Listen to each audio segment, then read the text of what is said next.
Tafaraka indray isika eto amin'ny Miara Manonja miainga eto amin'ny MBS no sipatrana sy ny radio Mada. Tafaraka ao anatin'ny fanehoana ny fiarahana manonja ao anatin'izany fandarana izany. Fandarana izay efa tsisy vina amintsika menakafo fa iresahana ny fiainam-pirenena, iresahana ny fiainan'ny malagasy, iresahana ny fiainan'ny Madagasikara iray manontolo. Ao anatin'izany no hananterana ny arabam-bampirarintso ho antsika rehetra pakavahana tsy misy soritsoritana fa dia atao abanky-tokana itovy tatana ka dia samy mahazo ny arahaba isika mianakavy. Toy ny efa mazatra dia misy ny famakafakana sy ny fitondrana vaovao ihany koa, fandalinana ny raraham-pirenena izay mazava loatra fa zavatra iainantsika no oentineto fa tsy hoe zavatra foronina na zavatra misavon-danitra akory. Toy ny mazatra eo ny mpisehatra anisan'izany ny mpamakafaka politika ny namanko izay efa tsisy vina aminareo intsony ihany koa fa dia ho avy eto izany namana mavitrika izany, dia eo ihany koa ny solombavam-bahoaka izay efa tasana ho ambadikabadika ao totsoan'Andriamampandro izay voavita amin'ny alalan'ny Tiako Madagasikara teny anivon'ny boriboritany fahenina, manakambary izy amin'izay loha hevitra izay hoentiny eto fa dia ny faniriana dia ny hoe hiaraka eto isika mandritra ny ora roa mahery. Efa vonina dia vonina ny namana faniry Razafy Manatany miarabanao ndawary. Niara dia misaotra ny Rina Rabe Mananjara nanao an'izay teny fampidirana izay, miaraba ny teknisiantsika ihany koa izay manao ny ezaka maro samihafa mba ahafahantsika mifandray. Resaka teknika ihany dia mbola hitondrana ny fialan-tsainy ho antsika rehetra moa zany satria mbola tsy tena tafaverina amin'ny laon'ny teknika eo anivon'ny radio MBS dia misy fifandraisan-kely ihany izy amin'ny radio Mada zany satratra no nahazoantsika reo radio roa ireo no izay olana ara-teknika zay fa mikarokevitra ny teknisianina manao izay ampahomby ny ahazoantsika izany. Misy fotoana mihitsy aza moa zany dia tena miraikitra dia miraikitra mihitsy, misy fotoana ihany koa zany tena tsisy feo mihitsy ny radio zany dia olana ara-teknika izay noho ny fitaovana no mahatonga an'izany rehefa andro maromaro no ny asa amin'ny teknisianina mandamina izany dia veritsika fa tokony hiverina amin'ny laona zany rehefa tonga ny fotoana samihafa izay ahafahana manamboatra sy mitsinjara izany sary sy ny feo indrindrandrindra ny feo amin'ny radio zany. Fa akoatr'izay dia iverenantsika ny adevitra rehetra teto anivon'ny firenena zany. Ino moa zany ny adevitra teto anivon'ny firenena dia makasika ireo raharaha ny tranga atao anatin'ny 420 ora zany raharaha izany dia iresahantsika zany ny zava-misy teto amin'ny firenena izay nisongadina zany ka anisan'ny aloha zany hanombohantsika azy dia mbola hitrano foana mampalahelo ny zavatra mitranga fa tsy dia hoe fananina ny resaka azy fa ny zava-misy ny tsy maintsy resahantsika dia ny haitrano tany Vatomandry tany amin'ny tamroa maraina tany hoany trangan' zany haitrano zany atao taptanana ny Vatomandry, atao ny farmasia may, atao ny grossiste, atao reo tsena mpanao hotely isan-karazany zany may vokatr'izay haitrano lehibe tany Vatomandry izany. Omaly koa dia nisy ny haitrano tamina tanàna trano tafo maromaro tao Toamasina tao dia atao amin'ny Fokotany Analak'ninona izany. Ny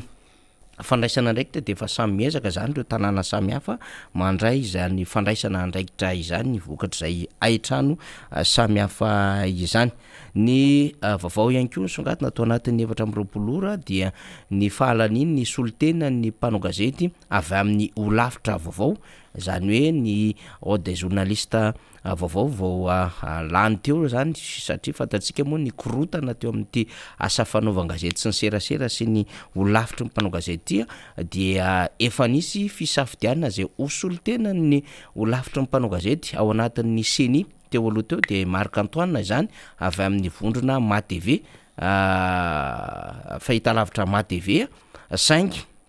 dia nisy indray lay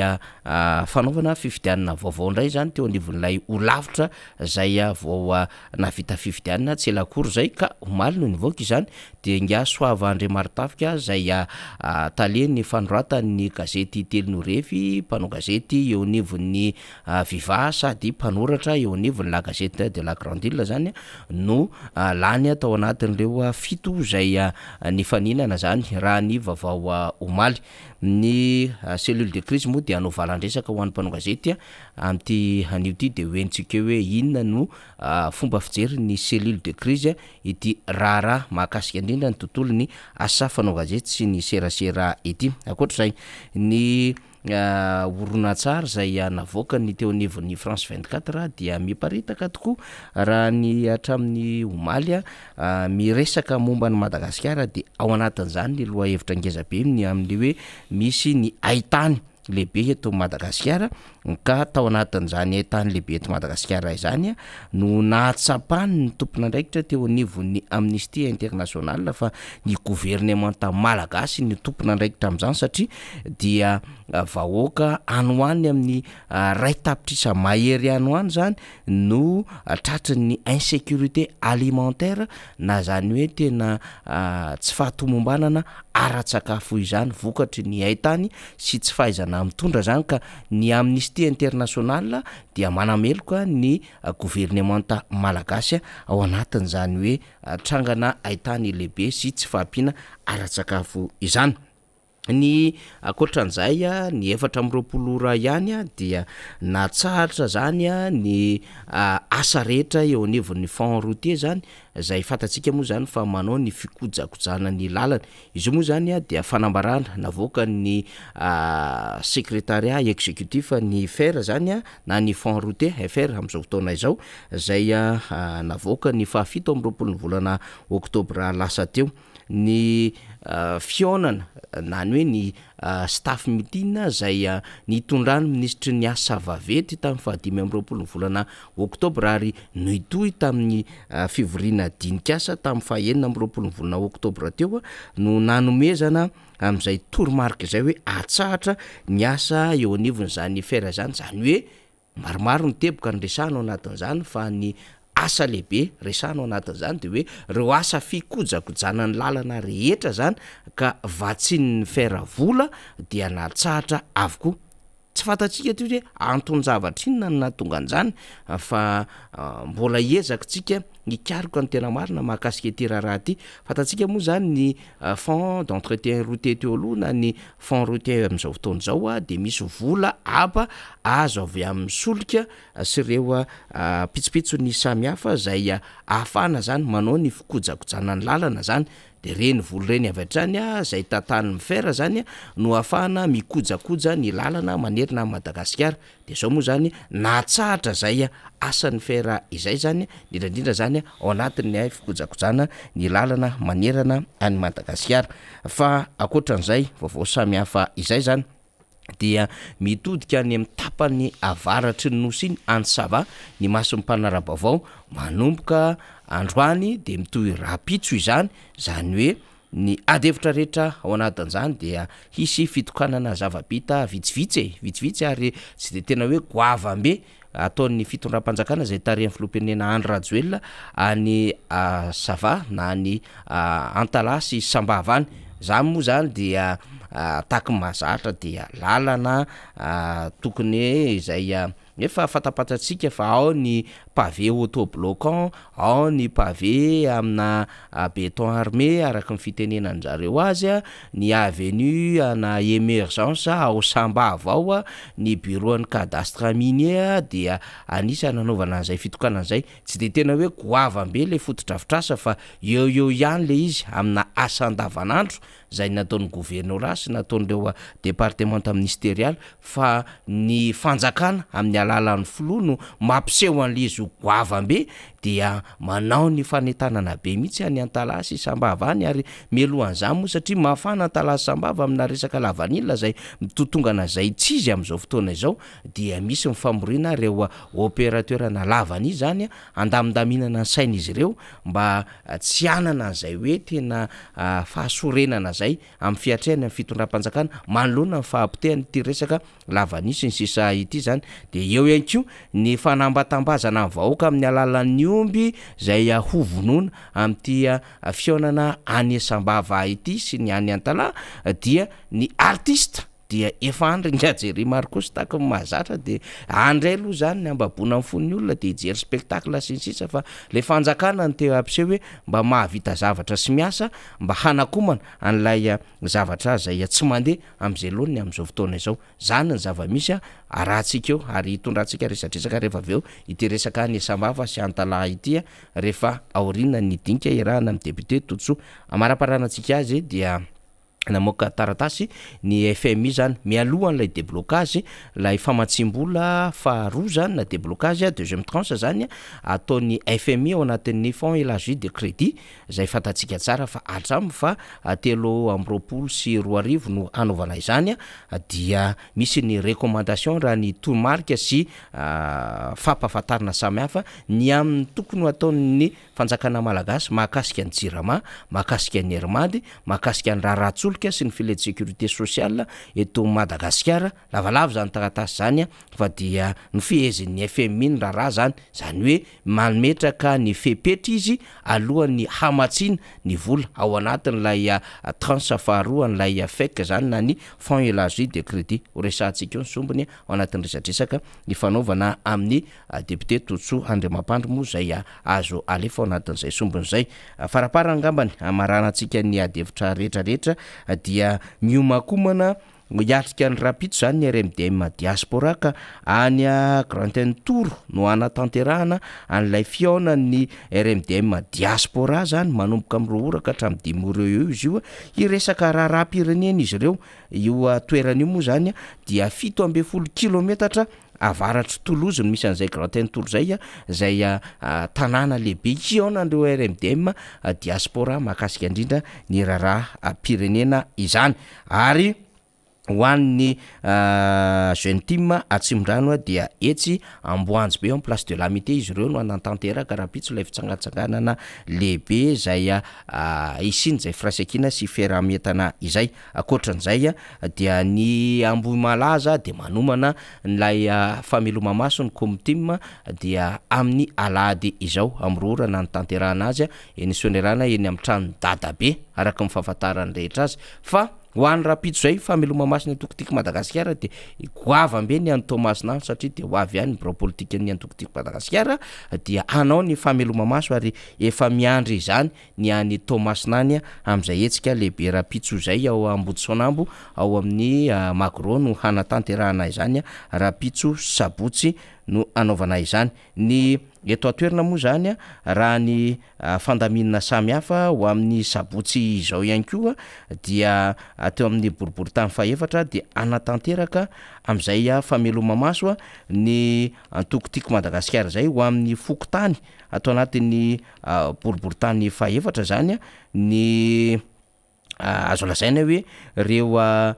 tompon'andraikitra samihafa zany zay hanangana ity team ity zany ka anamafy izany amin'ny sabotsy zao amin'ny 2 ora ny fokotany Akazotoa Nosy Mavelona zany zay araky ny fahafantarana moa zany de ao amin'ny tranony Ramatoa Asambarana zany no anatanterahana izany, fa amin'ny lahady amin'ny 2 ora ho an'ny fokotany Andavamamba Ambilambe sy Anosipatrana dia ny toerana anaovana izany de eo amin'ny centre social Aina Ilany Vato Pasika no anatanterahana izany. Mbola horesantsika eo alohan'ny amaranana ny fandarana zany rehetrarehetra izany, zany hoe miomana zany reo fokotany samihafa zay atao anatin'ny boribory tany faefatra. Zay ary no fampidirana ny 4 ora teto Madagasikara fa mbola iverina eo andry narabe mananjara rehefa aveo satria ho an'ireo syndicat dokotera vétérinaire ihany koa mbola manana ny ambarany mahakasika ny raharaham-pirenena anatin'izay hoe fitakina ny amoany izy reo dokotera vétérinaire 3 zay ny fonjaina zany de ho resan'ny narabe mananjara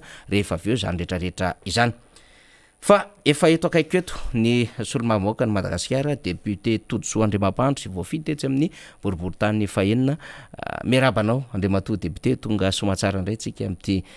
Zoma mamaraparana ny herinandro ity. Ya miarabanao Faniry dia mijeratsika zany na eto toerana zany na any ivelany dia maniry soa atsika rehetra mba hatratra amin'ny farany amin'izao famakafakana atao anio izao ary tokoa dia tiako no manamarika amintsika fa dia mandeha mifantana hatrany amin'ny télévision MBS izao fandarana Miara Manonja zao eo koa ny radio, eo koa ny Facebook sy ny YouTube. Koa dia mihintsy manantena aho fa zavatra zay ho ampitatsika eto indray dia misy tsakitsakotsika ary indrindra misy ho tsakitsakon'ny mpitondra ahafahany manitsy ny diany ary ahafahany manatsara ny fiainam-bahoaka zay tena latsaka ankaterena amin'izao fotoana izao. Député Tojosoa za moa zany de tsy sasatra ihany ny mba miresaka foana ndray asa ataon'ireo solomamoaka ny amboribaritra ny misy azy. Raha ny vaovao rehako vaovao zay ezahako ihany koa akana valo mafapoany aminao ataontsika hoe telo herinandro lasa zay ianao no niresaka tetezana atao an-dramena atao zay nampikakaiky ny tatsaha dia nisy ny fidinina ifotony zay nataonao tena toerana ary dia nanomezanao tetezana vita amin'ny beton ho an'ny vahoaka an-dranomenaa ao anatin'ny boriboritany fahenina no misy an'izany fa fokotany an-dranomena zay tetezaka azo efa ratsy de ratsy ary nampitondra faisana ny mponina teny amin'ny manodidina izy amin'izao fotoana de efa fantatra fa efa vita zany tetezana beton zany eo amin'ny 5.10 metatra eo ny alavany ngeza de ngeza zany lava de lava raha eny anivon'ny fokotany no misy an'izany raha ny fantatra député Tojosoa dia efa vita somatsara izany tetezana zany raha toka efa ao ny sary vononay niaraka tamin'ny namana teknisiana dia efa vita izany tetezana izany araka ny hitantsika amin'ny sary moa zany faritra misy ilay tetezana teo le tetezaka azo io izy vita somatsara ilay tetezana amin'izao fotoana izao zany raha ny marina de hoe efa azo ny fokon'olona andehandehanana zany io zay hitantsika amin'ny sary zao mahakasika an'izay ezaka sy asa nataon'ny solomamoaka Tojosoa Andriamampandry izay any amin'ny boriboritany fahenina mba tsara ihany hitondrana fanamariana kely député Tojosoa ny amin'ny famarinany ty vaovao ty zany sy ny hoe rovina no ho atolotra amin'ny vahoaka amin'ny fomba ofisialy zany tetezana zany akoatran'izay ihany koa tamin'ny terinandro ty nisy zavatra somary nafana tany Ambohimanarina tany dia teo zany ilay resaka tsena satria dia naso tompon'andraikitra vaovao ny tsena tao Ambohimanarina dia nisy mifanapahan-kevitra ndraisany zany tompon'andraikitra vaovao zany na ny sorana an'ireo mpivarotra ary dia nilanja sora-baventy tamina baoritra moa izy ireo zany nanda zay fa nisorana tamin'ny toerana misy azy zany ao anatin'ny boriboritany misy anao daholo zany ka tsara mba hanaovana resadresaka député Tojosoa hanomboantsika amin'ny fotoana amin'ity maraina ity. Ya misaotra Faniry voalohany de le tetezana teo an-dramena tokony fanaovantsika teto tamin'ny vahoaka ary za rehefa miteny dia tsy maintsy tanterahana zay efa mataona Faniry mijaly ny olona ny tetezana efa tsy azo andehanana tsony tena mahonena na ny zaza na ny olona be voka io hitantsika amin'ny sary io mandeha eo de menjera ny ankizy io izy teo aloha jereo zany faratsiny tezaka azo kely nefa lava de lava de tena sahirana ny olona tsy nitatsara ery no mandalo eo fa ny olona rehetrarehetra amin'izao fotoana izao hoy za hoe 15 novembre io no vitako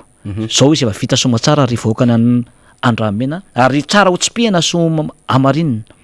fa vola maditio anay mivady maditio no nanaovana anio tsy vola nisy ady io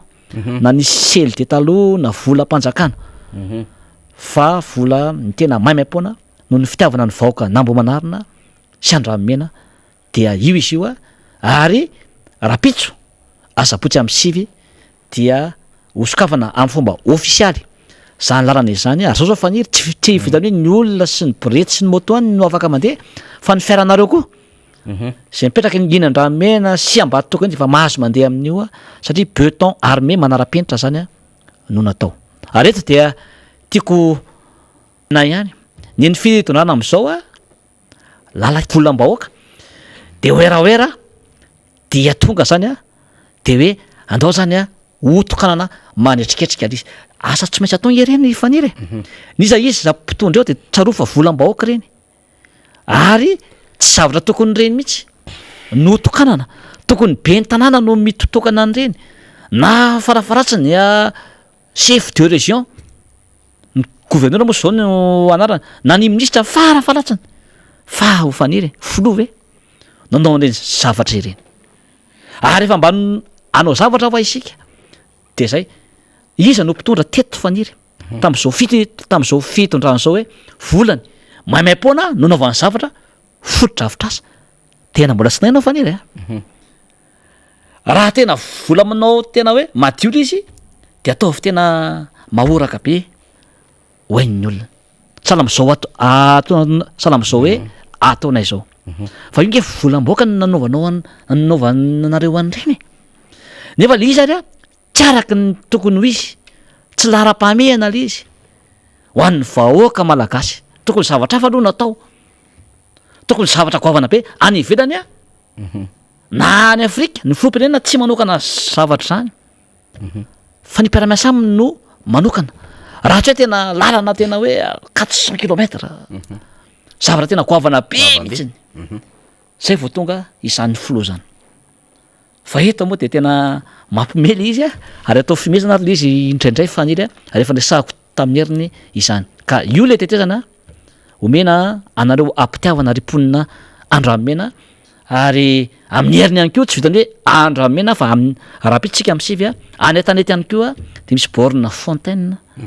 zay natao nisy fanampiana zay hoentina amin'ny vola madio koa zany faniry dia ho tokanana an'izay amin'ny heriny indray any an-tanety any any ambom-anarina koa no misy an'izay maromaro izy faniry fa hotely koeto daholo fa zay aloha zany no amin'ny rapitso sy amin'ny heriny akoatran'izay faniry de misy koa ny fiara-miasa atao am'ireny namana manana association sy ONG zay mpiara-miasa amin'ny teny zay zany dia mbola misy koa ny fotodrafitrasa zay atao iarahana aminy ary akoatr'izay moa dia misy le siady zay ny solom-bavam-bahoaka no mijery sy mitantana zay tokony atao ao anatin'ireny ny dikan'izany faniry dia zao hoe tokony matsiaro tompona andraikitra daholy ny mpitondra eto Madagasikara hatramy sy fokotany io miakatra fa aza manantena fotsiny hoe vola mahoaka vola mpanjakana no anaovana zavatra de mba tsy mavita zavatra kely amin'iny ianao de oeraoera be fa ny zava-dehibe de mba manao zavatra tsara sy maharitra ho an'ny olona ary zavatra ataonao de atao amin'ny fitiavana ary ny herim-ponao no tena diadavin'ny olona na kely ary nisy zavatra ataonao fa hoe le fitiavana anao hoe tena volanao madidio no anaovana an'le zay ny tena zava-dehibe fa tsy hoe manao gymnastika kely eo anao amin'ny volam-boaka amin'ny volam-panjakana de iny no nanaovana zavatra de iny ny orereanao le zavatra atao ary tsy tokony any amin'ny lara-pahamehana akory ary atao mbola manao antsoavo na ho an'izy io na ho an'iza zay tompona andraikitra rehetra ny malala-tanana andao hifanampitsika andao hijery masoa ny vahoaka ny sosialy ny vahoaka resahana ho atao ao anatin'izay fa zay ny tena zava-dehibe fa raha mbola tsy hifanampitsika fa raha mbola hoe hifanaratsy eto foana raha mbola hoe manavakavaka eto foana tsika de tsisy zavatra andezany eto amin'ity fireneny ty koa dia averiko zany raha pitso am'sivy aho eo no amin'ny vahoakana andramena ho atolotsika ofisialy zany lalana izany fantatro zany titezana izany efa miandro fantatry ianareo am'sivitsika ho avy ary fantatrareo fa niary efa am'sivy de am'sivy za tsy mba disy fotoana zany mihitsy ary fitazana koa zany ary efa mibiazina tam'zany ny tenanay am'sivitsika de ho tonga zany anokatra ofisialy zany tetezana zay tsy nisy navita tao anatin'ny amapolo taona maro izay zay ny amin'iny faniry fa de ahiditra ndray tsika eo amin'ny tsenana ambom-anarina zay tena mafanafana mihitsy faniry ary efa ny fampiresaka moa tamin'ny olona tamin'ireo solotenireo zany ny tena koa na tamin'ny telefona io de teo koa ny mpiara-miasa amin'ny tena ary ny uniona mivantana nisy koa ny mpanolo-tsaina ny tanàna na Tananarivo voafidy tanara tiako Madagasikara zay niona tamin'ny zareo ny haino ary tena mampanahelo faniry le izy satria misy zany ny jadona zay atao misy raha matoa zay lehibe voatendry ho lehibe ny tsena ao ambonarina ary efa fantatra ny andraikitra ny teoloha deuxième adjoint ny délégué teoloha izy de ny esorony zareo ihany moa zany no ny fitaranan'ny olona noho ny zavatra nataony dia zao izy a nomena andraikitra indray a de vao tonga izy andro vitsivitsy faniry tsisy fifampiresahana tsy nisinina fa tonga de didin'ny besandro natao fandrahonana tonga de nisorona daholy ny akabetsahan'ny mpivarotra teo ambomanarina ary eto faniry de asehoko ny vahoaka malagasy mihitsy ny taratasy a zay nataon'ny olona misy ny ary ny sary maneho zany vahoaka maro misy sary a zao zany a ny zavanseho a teny ambomanarina misy vidéo koa any a tamin'ny teny a zay tsy tokony ho fanao zay natao tamin'ireo mpivarotra ireo a zao ny zava-misy tao anatin'izay ary noetiko taty mihitsy leto faniry mba ho porofo zany a fa zao vahoaka maro ohatra n'zao zany a ary zao ny tsindra azolena nahazo tamin'ireo mpivarotra reo mampanareo am'ty raharaha ty faniry a zay tsy ho amialako aloha ty raharaha ty satria ny tenako dia miaro ny vahoaka ary ny vahoaka madinika tamin'ny tababola antsika nisy mpanolotsaina ny tanàna folo zay nienjehana hoe esorina mpanolotsaina azy ny tenako anisan'ny voalohany niady an'ireo a mpanolotsain'ireo fantatsika nanao fanetanana niantso a ary nanao teny mahery sy mafy aty feto a ary hoe za hoe matoky a ny mpitsary sika fantatsika fa nandrisy ary sy nidivako hatram'izay 7 isan-jato a de tsy maintsy mandresy daholo satria manana ny marina ary za zay nitiavan'ny vahoakana faniry za tena sa ary za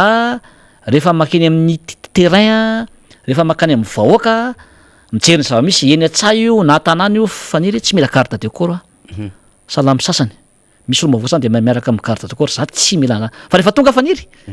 tsy miantso olona akory a vahoaka zany tonga de mandray ary miaraka amiko satria fantatro ny vahoaka fa miaro azy a ary miaino azy a ary miasa ho an'ny vahoaka ny tena davon'ny vahoaka de miaino ianao e de miasa ao anatiny ny angatamin'ny ireo mpivarotra reo zany ny faniry a dia mazava tsara fa ireo mpivarotra reo a dia tokony misy ny fifampiresahana zay ho atao ireo olona mpivarotra maro reo misy ny amanjatony a misy ny zay nataon'ny olona faniry tena maro de maro aseho aketo mihitsy a sy ny maro a nanao sy ny ireo mpivarotra tena maro nanao fitarainana zany a amin'ny tsindra azolena zany a zay mahazo an'izy ireo feno ato a anarana sy ny sy mazava ny angatan'ireo mpivarotra ireo zany a de zay le hoe nahoana tsy misy ny fifampiresahana olona afaka mihaino tsara ireo mpivarotra ireo manaiky ny fandaminana ireo ary efa nisaotany tato mihitsy manaiky ny fandaminana izy fa zao ny zava-misy am'ireo nge faniry ny indram-bola tamin'ny banky ny akabetsahan'ireo olona ireo ny sambo-bola daholo ireo olona ireo zao izy matsiaro voakorotana nisy an'le confinement reny tsy mivarotra izy nandritry ny volana maro ka taona ray ary de mba ny sambo-bola ary zareo zany mba hivarotana amerenana le volan'ny banky sy mba zay sakafo hohaniny kanjo tonga de esorina nakisa rano zao zany a izy ireo anatin'izany tsarovantsika ary tsarovy fa nakamaroan'ny olona nge zao noho ny fidangany fividim-piainana sy ny fahasaranany de mba mivaribaritra daholo zao ny olona varivaritra kely izy mba hitany vola mba hinanany ny vady aman-janany anio ary ny zay varotany anio a de iny ihany a no zay vola azo no hohaniny anio jerevy le maha olombelona ao anatin'izay ary reo olona reo mba mety aza eo amin'ny plasin'ireo olona reo olona sahiran'ireo raha sorinao izy amin'ny toerana ray omeo plasy izy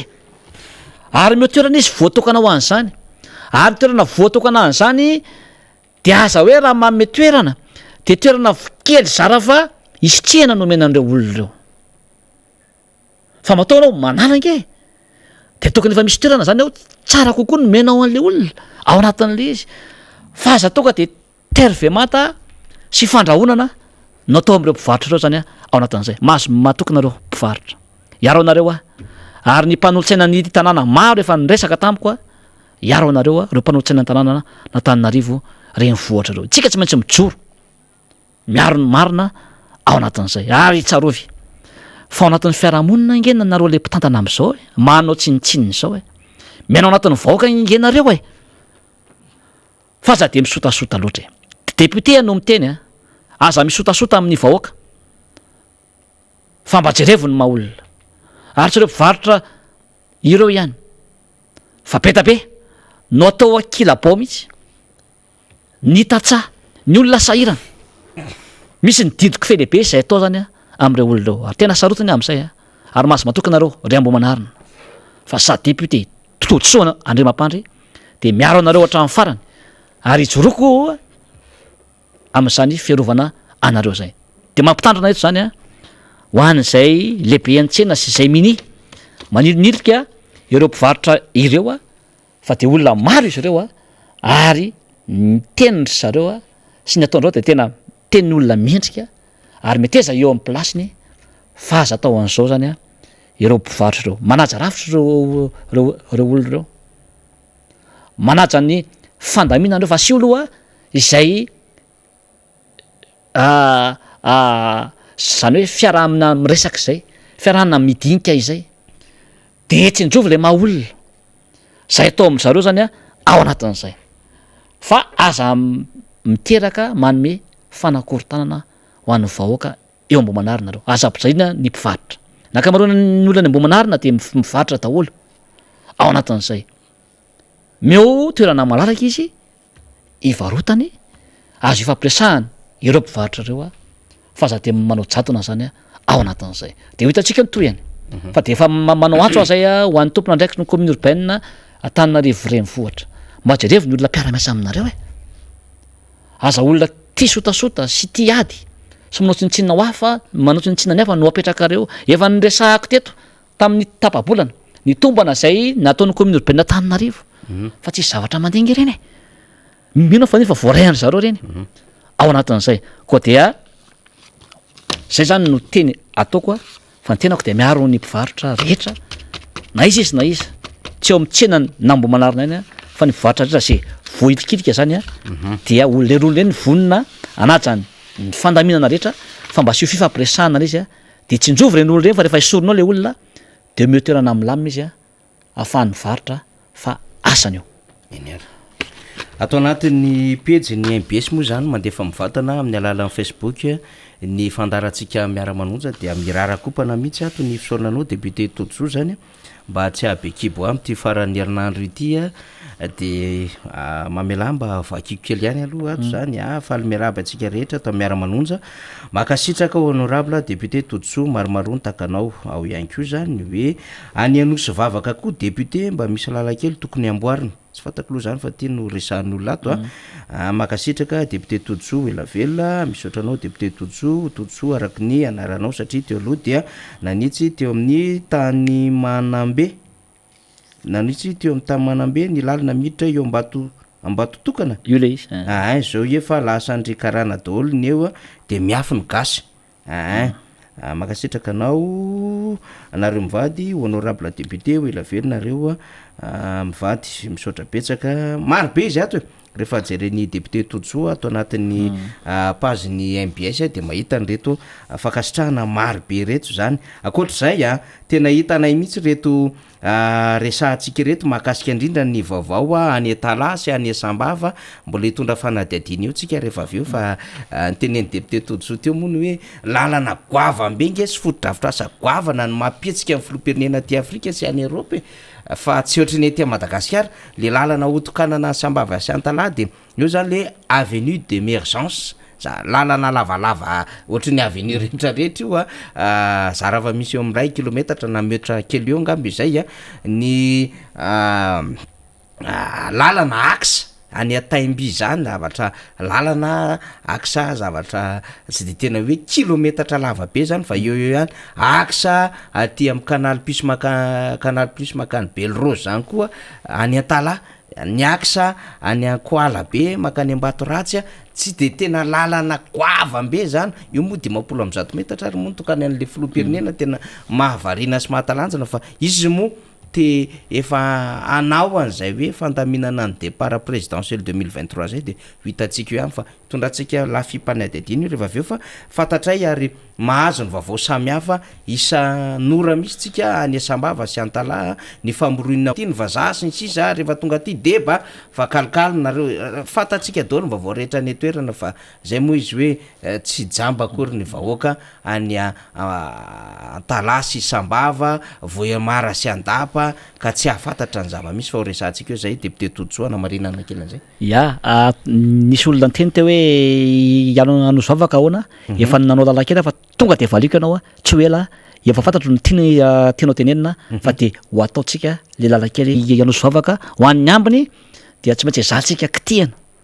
ny raiky amin'ny telopolo foko tany efa maro no vita fa mbola veriko aminareo any tsy manana budget ohatra ny gouvernement ny ministre ny solombavambahoaka ary tsy ataonao lalana kely ny sombavambahoaka tsy atao anao foto-dravitra azy fa noho ny maha-olo-pirenena tompona ndraikitra ny tena de tsy maintsy mijery ny lalana ny tena zany anampiana ny mpiarabelona amin'ny tena ary be da be moa ato ny fisaorana ozy ianao ary mbola verika any za tsy de mila fankasitrahana faniry fa ny zava-dehibe ampiko ry vahoaka na mbo manarina fantatra ny vahoaka zany vahoaka malagasy rehetra fantatro ny mpianatra rehetra eny amin'ny université zany fa ny zava-dehibe amiko rehefa tafita ny olombelona anankiray ny mpianatro anankiray ny vahoaka ao amiko zay no zava-dehibe amiko rehefa miala aminy le fahasararana sy ny fantrana faniry zay no dedaviko eto amin'ity fiainany ity ary mandrapikipo masiko de tsy maintsy miady ho an'ny vahoaka mba anana ny ampy ny vahoaka rehetra anana ny fifaliana izy ary tsisy tsony zany hoe ajadona sy fangirifirina misy azy zany fa raha mbola misy zany faniry de tsy maintsy mijoro mitsangana ary tsy amialako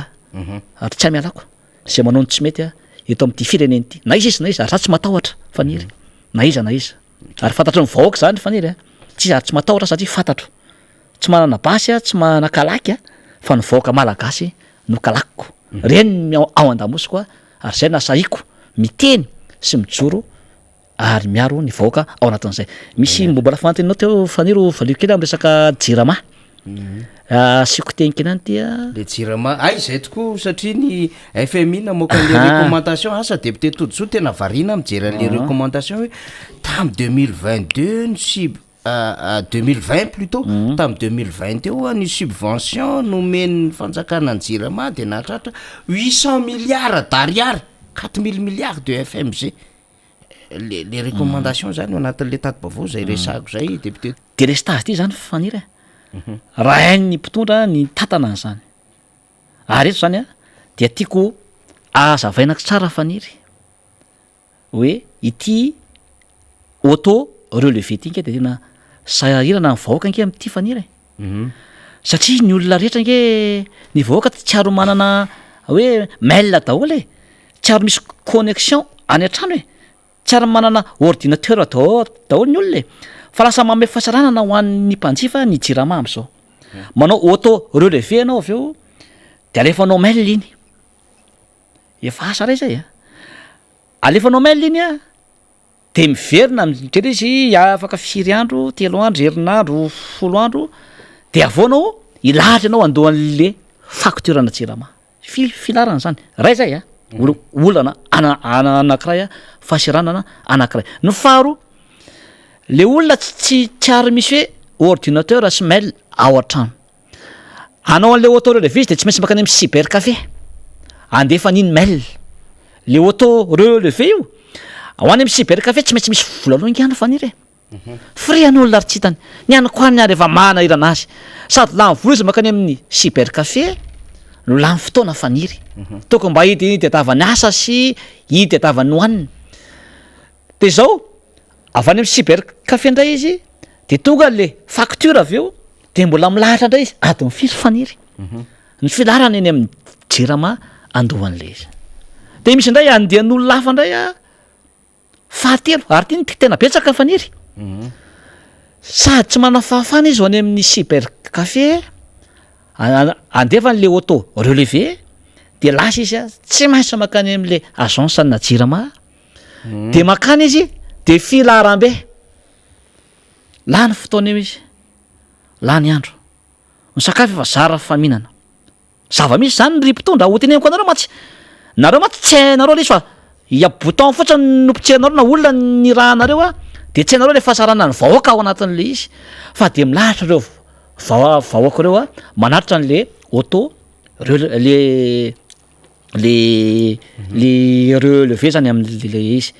vita zay faniry de visita iny avondray tonga le facture de mbola milahatra hafa ndray faniry mandoa an'le izy sady lany fotoana lany andro le olona ao anatin'le izy lasa manome fahasarana ho an'le mpanjifa le jirama fa le mpiasan'ny jirama ndray lasa moramora le asany ao anatin'le zany zao tokony jerevo zany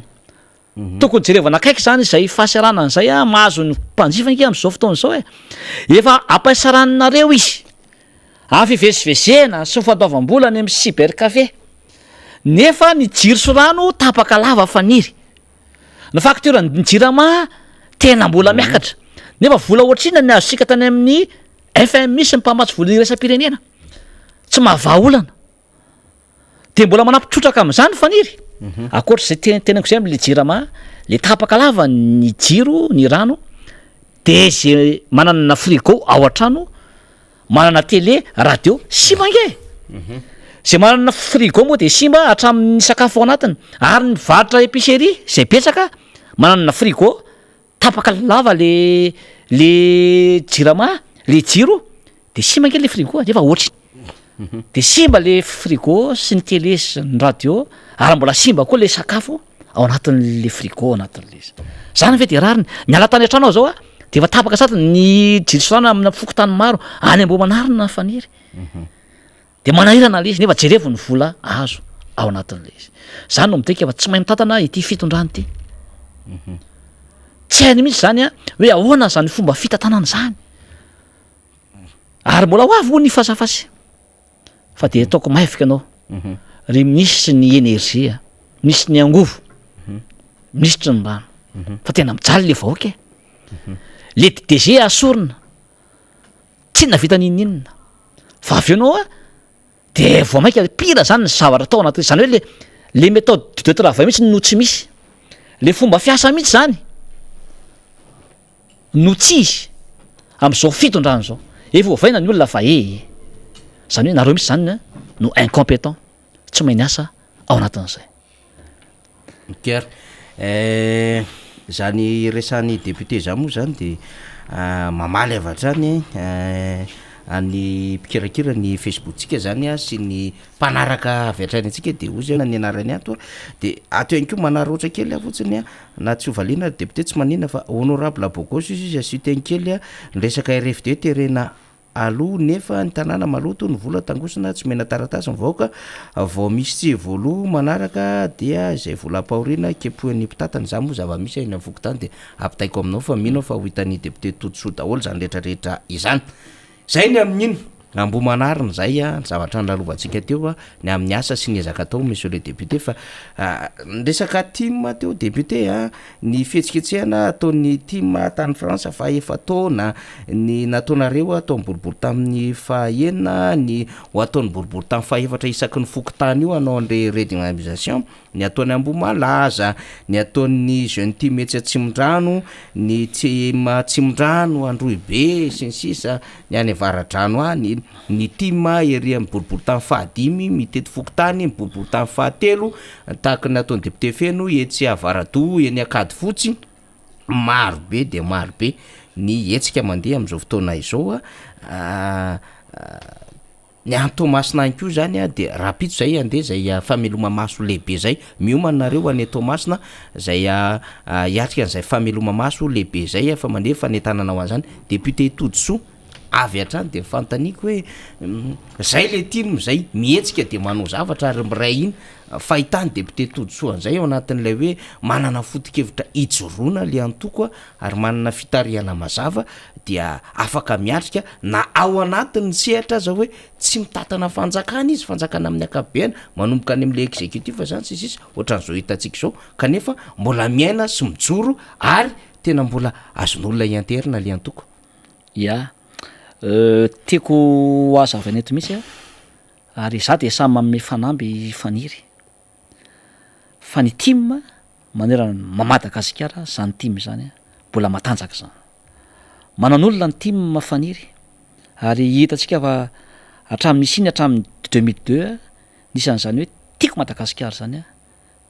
dia eo foana ny team matoa zay ny olona tsy mivaova ny base team faniry de eo le foto-kevitra zay nanan'le antoko politika na le hoe idéologie resy lahatra ny olona am'izay foto-kevitra zay amin'ny paikady zay ataony ny mpitantana zany a sy ataony atoko a ao anatin'izay ary manaraka zay koa de eo koa le charisme zay nanany mpitarika zany a ny team na team foibe io a zay vao miresaka team alohanao a de tsy maintsy hoe flora valomanana zany mbola hoe fitiavany olona flora valomanana zay a ny charisme-ny a sy le capacité de leadership ananany a le finazay ananana zany de mbola mandresy lahatra zany vahoaka malagasy zany a ao anatin'izay ary hitatsika nke faniry fa izy tamin'ny tantana dia jereva nisy filoam-pirenena firy tokoa faniry fa tsisy navita amin'ny vitany tsisy navita amin'ny vitany efa nananao tombona daholo na ny mpamatsy vola iritsam-pirenena na ny mpanao politika na ny teknisianina maro fa jerevo ny taux de croissance tsika tamin'ireny jerevo ny fahefa mividin'ny olona tamin'ireny jerevo daholo na ny sekoly na ny fampianarana ny foto-dravitra asa vitany maro ny tatsamo ianao vao miresaka tatsamo maro 20% de flora valomanana ihany ny azy tamin'ny fambolena zay nampiana tamin'ny fiompiana zay nampiana tatao anatin'le izy zany nono midika fa lalany izoran'ny team faniry de hitan'olona fa tena hoe mijoro sy mazava ary tsy mila kolana zany a ny team ao anatin'izany ary fantatsika fa raha nisy olona vitsivitsy mpitarika team hatramin'izay vitso azo isaina miratsa tanana hoe nivadika tany fa nisy nisolaka tamin'ny hafa faniry de jereo ke aiza ny hafaran'ireny olona ireny am'izao fa jereo fa zay olona tena hoe fidèle tamin'ny team ary fidèle am'izay vina hoentan'ny flora valomanan'izay de jerevo ny fankasitrahana omen'ny vahoaka sy ny fitiavana omen'ny vahoaka anazy za zany mbola samy teny faniry fa raha misy ny fifidianana eto Madagasikara ka fifidianana madio sy mangarahara no misy de samy tenanao faniry fa tsisy maresy team zany eto ao anatin'izay tsisy maresy team zany eto ary zay no angatahanay foana hoe io seny io ny ACC ny seny ny lalam-pifidianana aloha ataovy mazava tsara averika any iny ny rafitry ny seny dia tokony amboarina tsara mazava tsara ny zavatra tokony atao ao anatin'io tokony isy fikaonan-doha irahan'ny société civile ny mpanohatra ny comité international ny eo amin'ny fitondrana mikaondo hoe inona no tokony atao anatsarana ny rafitra ny seny ahoana ny fandaminana zay atao ao anatin'izay vitsy zay vao mijery olona nge hoe olona takiny ahoana no tokony atao ao anatin'izay seny zay ohatra zay koa ny ACC olo marina no tokony atao ao anatin'le izy zany hoe ny procédure rehetra zany ny fandaminana rehetra zany dia tokony amboarina sy ahitsy ao anatin'izay ary zay zany no edivana mafy am'izao fotoana zao ka za zany samy teny faniry hoe mahaton'ny team vao maika miroborobo fatratra am'izao ary vao maika misy am'ty fameloma maso ty tena vao maika angamba de asa fotsiny zany ho hitantsika eo zany amin'ny fifidianana ary nke tsy miandry fifidianana zany faniry de fahita jerevy nke tsy mila maka pira tsy mila manao tamtamma be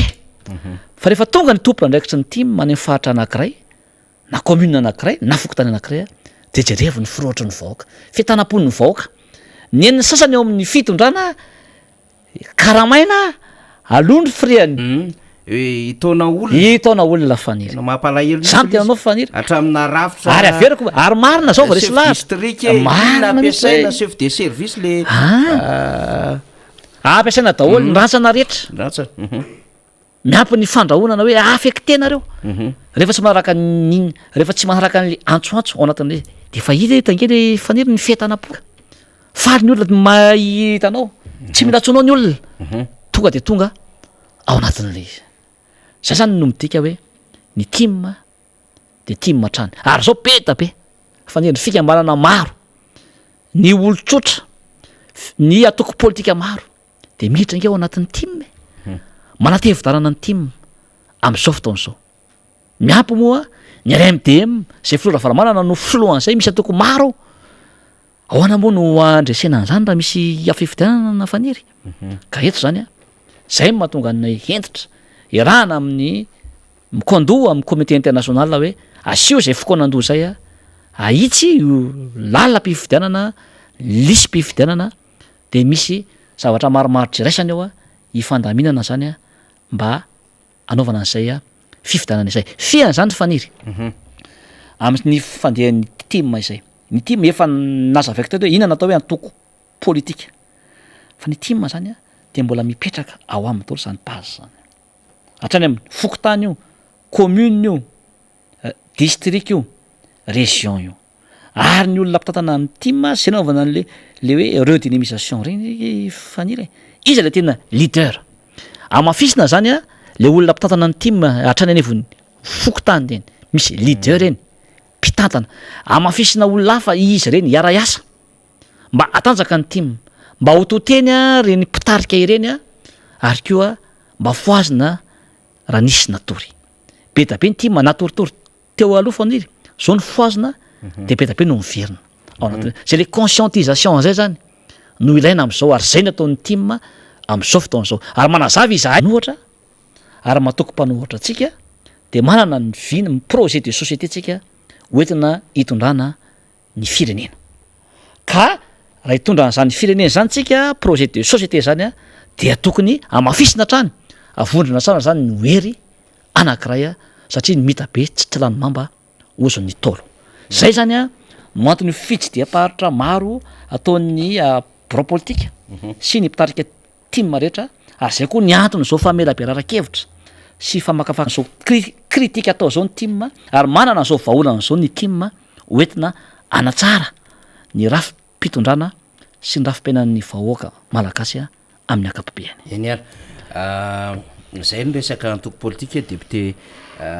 Totsoandriamampandry zava-dehibe tokoa ny natondrana fanadidina satria ny zava-misy am'izao fotoana zao zany a dia ny fihetsehana etseroa amin'ny lafin'ny karama ny fihetsehana etseroa amin'ny lafin'ny ina moa zany ny indemnité na tokony hoe zo sitrahan'reo ampiasa na any amin'ny fanjakana na tsy miakina ny fanjakana ary dia eo ihany ko lay hoe adevitra samihafa mahakasika indrindra ny fomba fampiasana ny volam-panjakana amin'ny akabeany teo tsika nafantatra ny resaka trésor de nahato aloha zany a satria nisy a lay fazao fotoana zao a ny resaka hermady a ny resaka jirama ny resahan'ny FMI daholo zany resantsika zany ny resaka solika zay ahafahana misitona zany a am'ireo anjara ao anatin'izay hoe fond routier zay a sy ireo aba samihafa zany resaka ladoany moa iny zany de efa tsy resantsika ntsony am'le hoe misy hevitra hanaovana privatisation ny resaka ivoketra sy ny faditserana na eto Madagasikara ary nampitokona ny mpiasa ny faditserana zany rehetrarehetra zany ary vao nisy ainko ny fanadidina nataona mpanao gazety vahiny amin'ny hoe nisy fanodikodonana vola mitetana ny 454 millions 454 000 euros zany hoe any amin'ny 2 milliards d'ariary any teo anivon'izany ladoany zany amina déclaration zany a zay nataona orinasa zay mpanondrana mpanafatra entana avy any ivelany zany ka atao anatin'izany dia nisy a lay fidina atao anatin'ny système informatique ny ladoany nahafahana zany nanena lay kirakiram-bola zay tokony aloha nampandrara marobe ny adevitra mandeha am'izao fotoana zao aminatina tanandrara ihany ko satria dia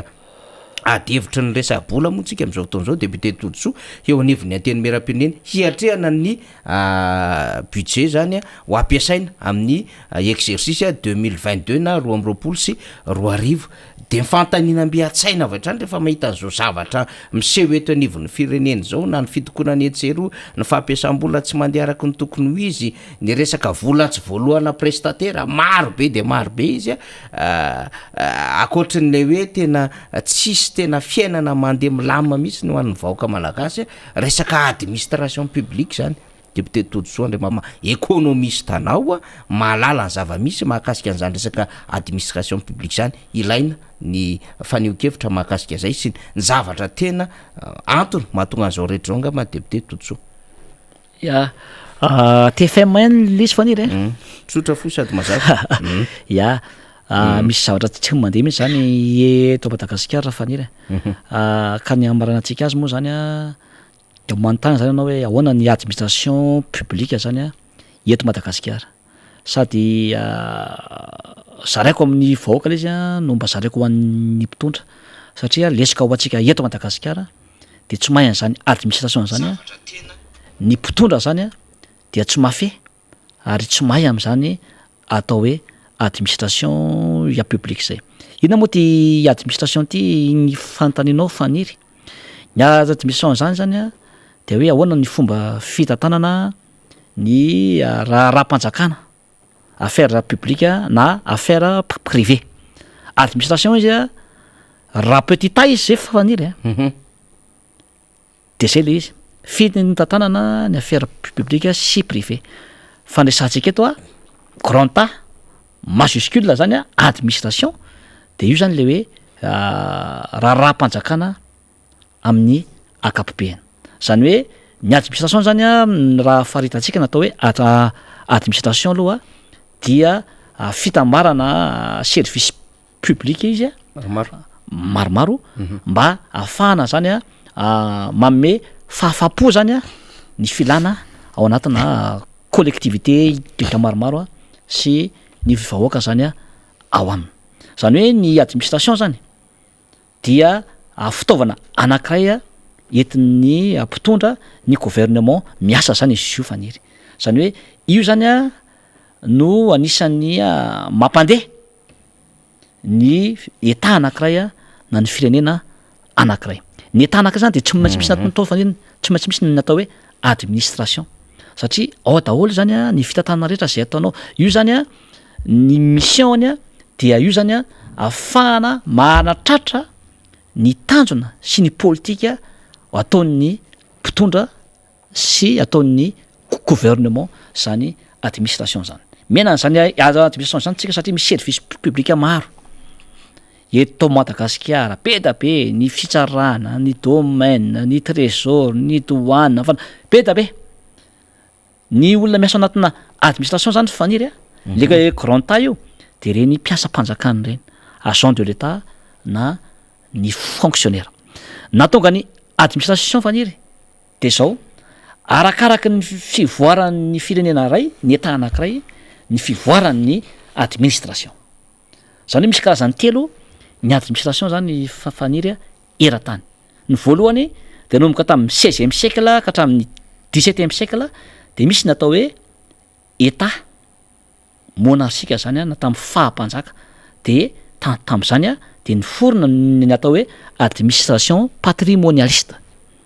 avy eo a nandeha ny siècle nisy zany a zay évolution na fanjakana zay a de aveo 19e siècle nisy ny atao hoe état libéral de noho izay zany a dia ka hatramin'ny asa izay 2013 2015 teo a sezy mbola niaina tam'zany administration bureaucratique zany isika de niainana antsika zany nanomboka 20e siècle am'izay faniry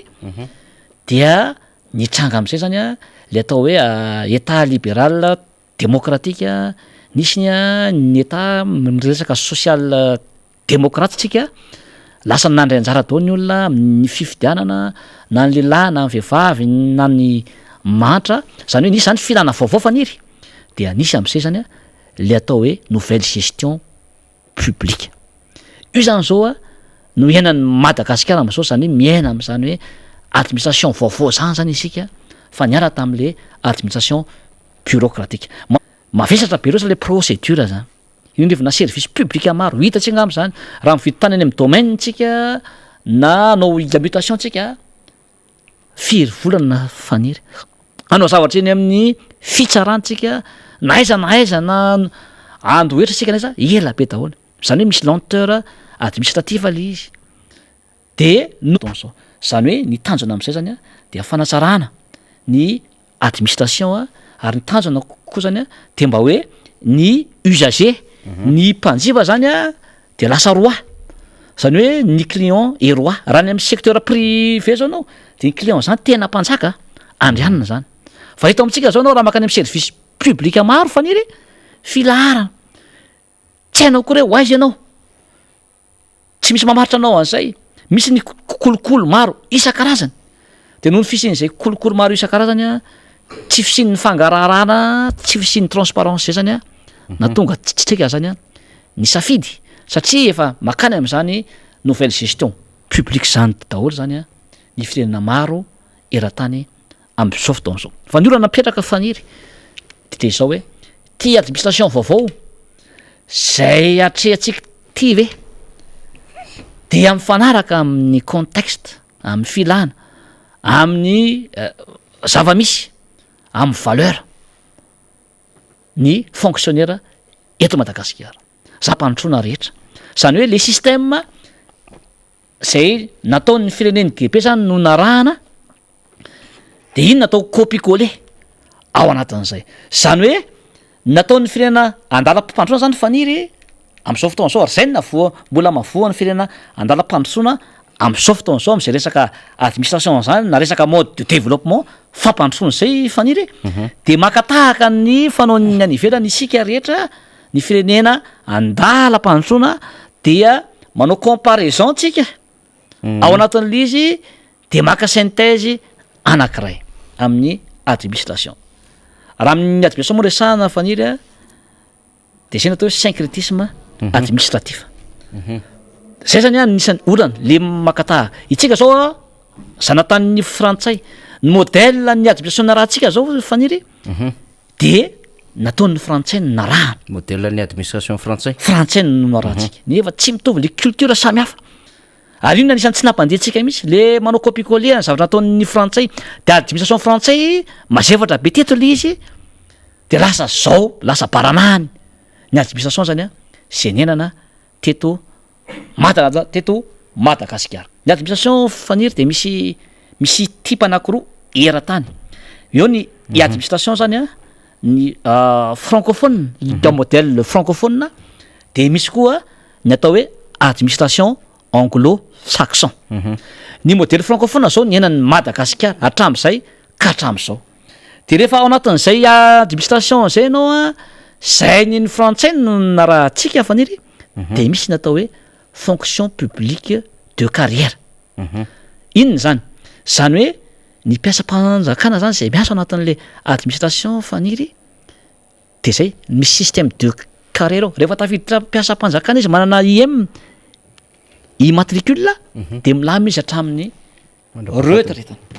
de eo zany izy de milamy na mety ataonao na matratra ny tanjona anao na tsy mahatratra ianao de efa mpiasa-panjakana aloha izy faniry mandrapikipon'ny masony raha tsy hoe misy fahafatesana nga raha tsy hoe mametra-piadana izy raha tsy hoe misy tena zavatra foty grave a zay nataony zay izy voa afaka esorana anatin'izany zany hoe mbola misy étape be ary zany voa afaka manala mpiasa-panjakana anankiray zany anao zany hoe voatafita mpiasa-panjakana zany ianao de efa milamy ianao zany de te hiasa ianao tsy hiasa te hiditra amin'ny folo ianao mirava miroa mbe folo ianao zay zay le gabraraka anisy a teto Madagasikara faniry fa jereo ary zay ny itiavako an'ity modèle anglo-saxon ty faniry ny azy zay de fonction publique de poste ny azy inona ny dikan'izay ny dikan'izay a dia le zavatra tao ao zany a de ohatra ny karazana consultance zany le miasa consultant zany a le miasa amin'ny administration zany hoe durée déterminée zany a no esany eo ohatra hoe 6 mois izy na 1 an de mila résultat ny olona ao anatin'le izy le administration rehefa tsy tratranao io de miala ianao faniry ao anatin'zay zany hoe le méritocratie zany a nyrena ao anatin'le izy rehefa ohatra hoe 6 mois ny andraikitra nome anazy de vita zay de misy olona maro be eo manao demande ka raha misy maino ianao eo faniry de efa veloma ianao de zany hoe le olona zany zay miasa anatin'le administration ny modèle anglo-saxon de miezaka mafy mihitsy izy a manao zay maximum hitady résultat zany a ho am'le administration anankiray mifehan'zay tiako tenen'zay zany a hoe ny administration zany a rehefa anatina administration de mila mijery aloha hoe inona le kolotsaina inona ny valeur miarakaraka le contexte le firenena no adaptena an'zay zany ny teknika zay atao anatin'le administration ary zay le nanaovana nyity hoe nouvelle gestion publique privé de nisy teknika naomby tany de noentina tao anatin'le administration publique ary rehefa noentina natao le izy de hoe andao zany zany adapteny zay mba ahafahany administration na organisation publique zany mandeha araka ny tokony izy ary mba androso kokoa zany le organisation anankiray ka mila mitandrana zany isika rehefa anao an'izany hoe administration publique zany ary zay mahatonga anay sarotana ary za manokana sarotana hoe rehefa miasa raha hoe anendry prime ministre zany ianao na membre ny gouvernement faniry fa jerevaka ny akamaroan'ny ministre tamin'ity fitondrany ity faniry mafy an'izany administration publique zany ve izy mba hainy ve hoe inona procédure atao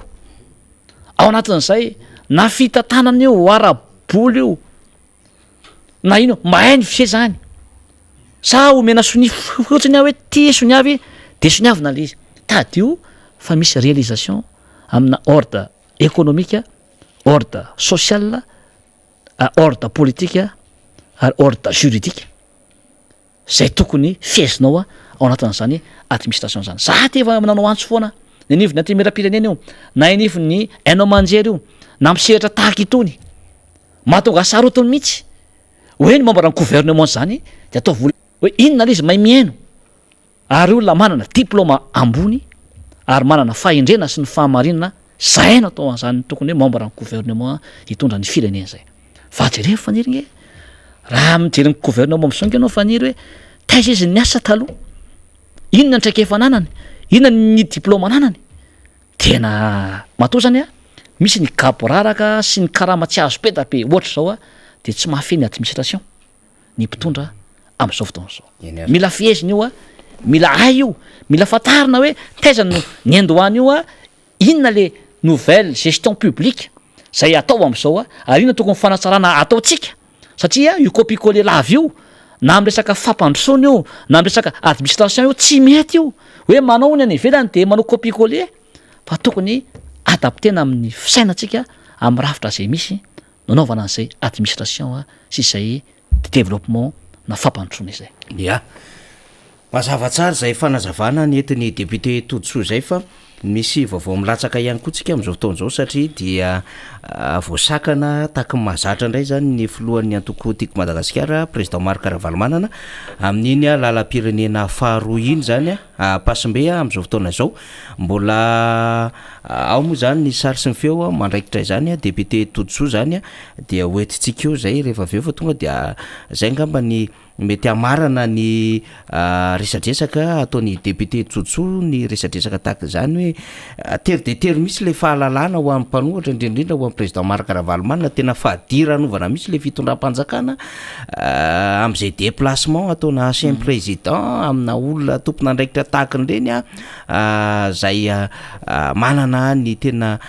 toerany eto anivo ny firenena zany zavatra mitranga député todosoa alefatsika eo izy rehefa aveo fotsy hoe mba réaction asoa fotsiny par rapport amina situation ohatran'izay tenina tsy mety zany ary zay nefa ny tabatabaina hoe aiza ny fahafahana am'izany manana fahafahana nde nge ny filoam-pirenena tsarova filoam-pirenena teo aloha nge izy sady filohana toko tsy ho aiza izy kory ho any atamatavy izy de ahoana moa no sakanana ohatraohatra an'izany izy aiza ny fahafahana am'izany ary tsarova averika manana statut na filoam-pirenena teo aloha izy manana zo izy ary malagasy izy tahaka atsika ahoana no sakatsakanana ohatra an'izay aiza ny démocratie am'izany ary eto de manao antso avo sady ho an'ny communauté internationale hoe tsisy démocratie eto inona ny natahoranareo asy nga izy mangalatra nga izy mitondra basy kalaky reto ry faniry tsara dalàna nataony tsy samborona tifitra misy ho azy ho iza fa olona filohana toko aria mandeha izy ary manana malagasy izy ary manana zony zany vezivezy izy ao anatin'ny lalam-pandrenana zany constitution afaka mandroso sy miverina izy na ho an'ny dego izy na ho an'ny toliara izy na ho an'ny fianaratsoa izy eto na miango ana risy faniry de enjihana sina miaramila andeha etsena izy enjihana andeony amin'ny lalam-pirenena faharoa sao de entsihana de miteny izahay fa tsy anaky an'izany manao antsoavo a androany ho ana société civile rehetra andao raha ina am'izay tsika rehetrarehetra ho an'ny FFKM ho an'ny comité international ho an'ny vahoaka malagasy manontolo zay efa tsy rariny ntsony zao efa tena jadona loatra andeha hitsitika izy andeha hijery ny vahoaka izy ve de ataonareo an'izany de atao zany de manakina ary manameroka avy hatrany izao fanakanana atao amin'ny filoha marika lavalomana zay filoham-pirenena teo aloha ary filohan'ny team sy filohan'ny RMDM izao faniry ary manao antso avo ho an'ny olona rehetra aho mba tsy anaiky lemenana itsony satria efa sangy mihoatro ny loha ny ataon'izao fitondrana izao eny ary de soratsika ny député Totsoa Andriamampandry tamin'izay fanazava-kevitra tao anatin'ny ora iray katroka mihitsy ny ora iray député Totsoa amin'izay faneho-kevitra miaro fampianarana fanadiadiana fizaram-baovao zay nataony député Totsoa izay raha toka vonina ny sary sy ny feo mikasika zay fisakanana ny filoha Marc Ravalomanina ny ampasimbe izay dia ao ampidiritsika alatsatsika avy hatrany izany satria amin'izao ora itenenantsika zao no misy izany rehetrarehetra izany dia katatsika no an'ny teknisiana zay fa marana anazy ngamba ny temisorina député Totsoa zany alohan'ny ialany ato amin'ny plateau ya dia mankasitraka atsika faniry dia mankasitraka ny vahoaka malagasy rehetrarehetra na eto toerana na any ivelany ary mirarosoa atsika rehetra ary dia mankahery manokana ny filoha Ravalomanana zay avoasakana any ampapasimbe ao any ny vahoaka manontolo dia mitepy fo amampana aminao Andriamatoa filoha Ravalomanana ary amasolo mba vomboboaka de miantso ny vahoaka rehetra aho mba iombopo zany aminy ary tsy anaiky tsony ny lembenana zay misy eto am'izao firenena izy zao ary zay ny mbola hijoroana nkefaniry am'izao tsirarina am'izao tsirarina zao izy ary filoham-pirenena teo aloha atao an'izao maika fa ny vahoaka zay hoe mba maneho hevitra dia atao ohatra nina samborona rahonana ny vahoaka mivarotra de rahonana de ozy hoe misy fetrany ny zavatra atao fa verikany samy malagasy isika fa aloha ifanaty isika ifampiaina fa ny firenena dia tsy anareo rery tsy any ny mpitondra rery fa ny vahoaka malagasy rehetra iombonana koa dia mirarosoa atsika samy ho ten'Andriamanitra topoka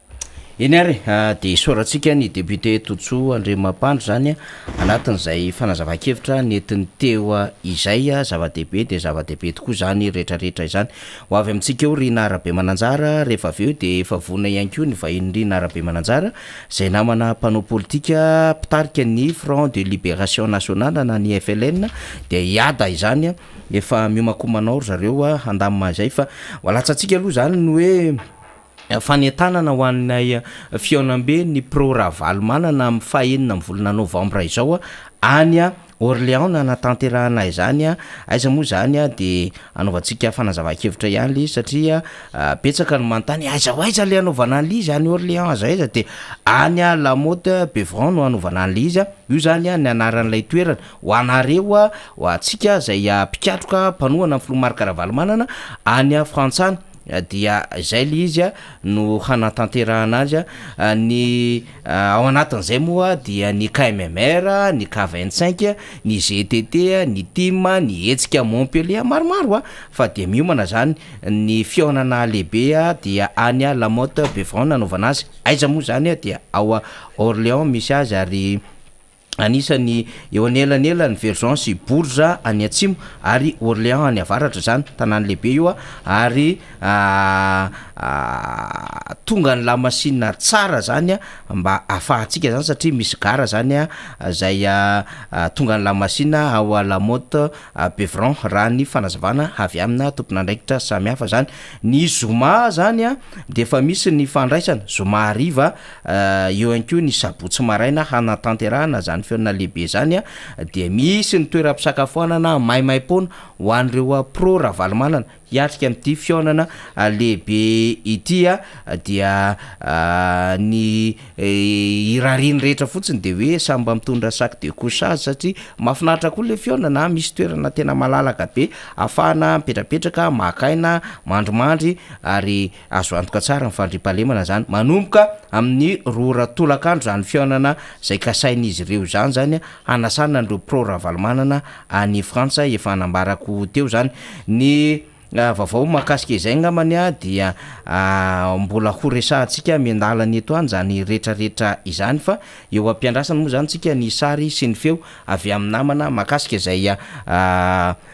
fanakasakanana ny filoha Marc Ravalomanana zay any amin'ny lalam-pirenena faharoa am'izao fotoana izao fa misy sasany nge de fa any Asava any Asambava any zay mitokana an'ilay avenue de l'émergence am'izao fotoana zao de malalaka ny sasany mandeha mivezivezy raha Madagasikara malalaka mamory olona eto seroa fa rehefa ny mpanohatra zany vezivezy raha Madagasikara rehefa ny mpanohatra ny mba mamory olona ary rehefa nyvoaka malagasy ny mba te hijoro ao anatin'izao fijaliana fahoriana fanapiretana mahazo azao dia ampiarina ny jadona amin'ny alala ny fampiasana ny mpitandro ny filaminana zany zay hisakana amin'ireny antondia sy ireny déplacement na ireny fivoriana samy hafa ireny de hotsika hoe fa tsy demokrasia ve nanorenana an'izao fanjakana zao tsy zay endriky ny demokrasia zay ve nidradradraina tamin'ny 7 sy 20 sy 2 ka nentina nanababoana ny fony vaoaka malagasy ny solokina ny vatony akana zao fanjakana zay hoentiny ty fitondram-panjakana ty am'izao fotoana zao fa rehefa tena mijery an'le zava-misy sika de tena hozy tsika hoe tena mihevitrevitra mihitsy le mpitondra fanjakana fa hoe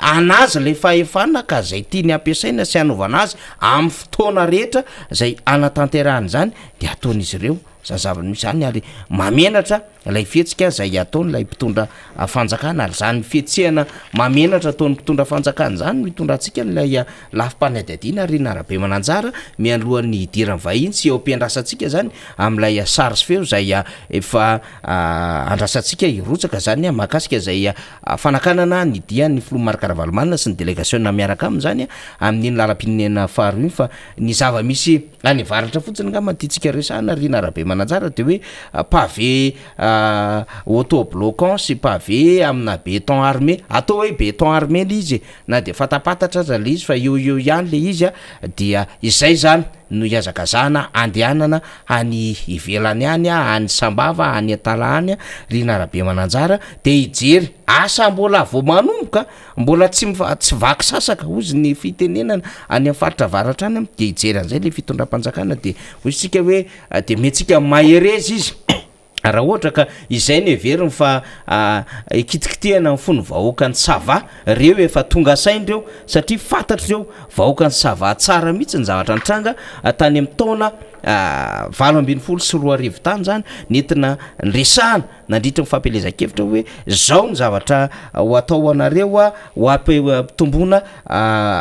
ho avy telo eny ny vidin'ny lavanila tam'izany fotoana zany Rina Rabe Mananjara tsaroany vahoaka ny Sava tsara zany fa lay filazana hoe ampitomboana avy telo eny zany de teo anelanelany 4 millions de FMZ ka hatrany amin'ny 7 millions FMZ tanoany ny vidin'ny lavanila zany masaka zany tany amin'ny faritra avaratriny zany hoe raha raisina zany ho atao ho avy telo eny de aty amin'ny 12 millions de FMZ zany raiklao ka hatrany amin'ny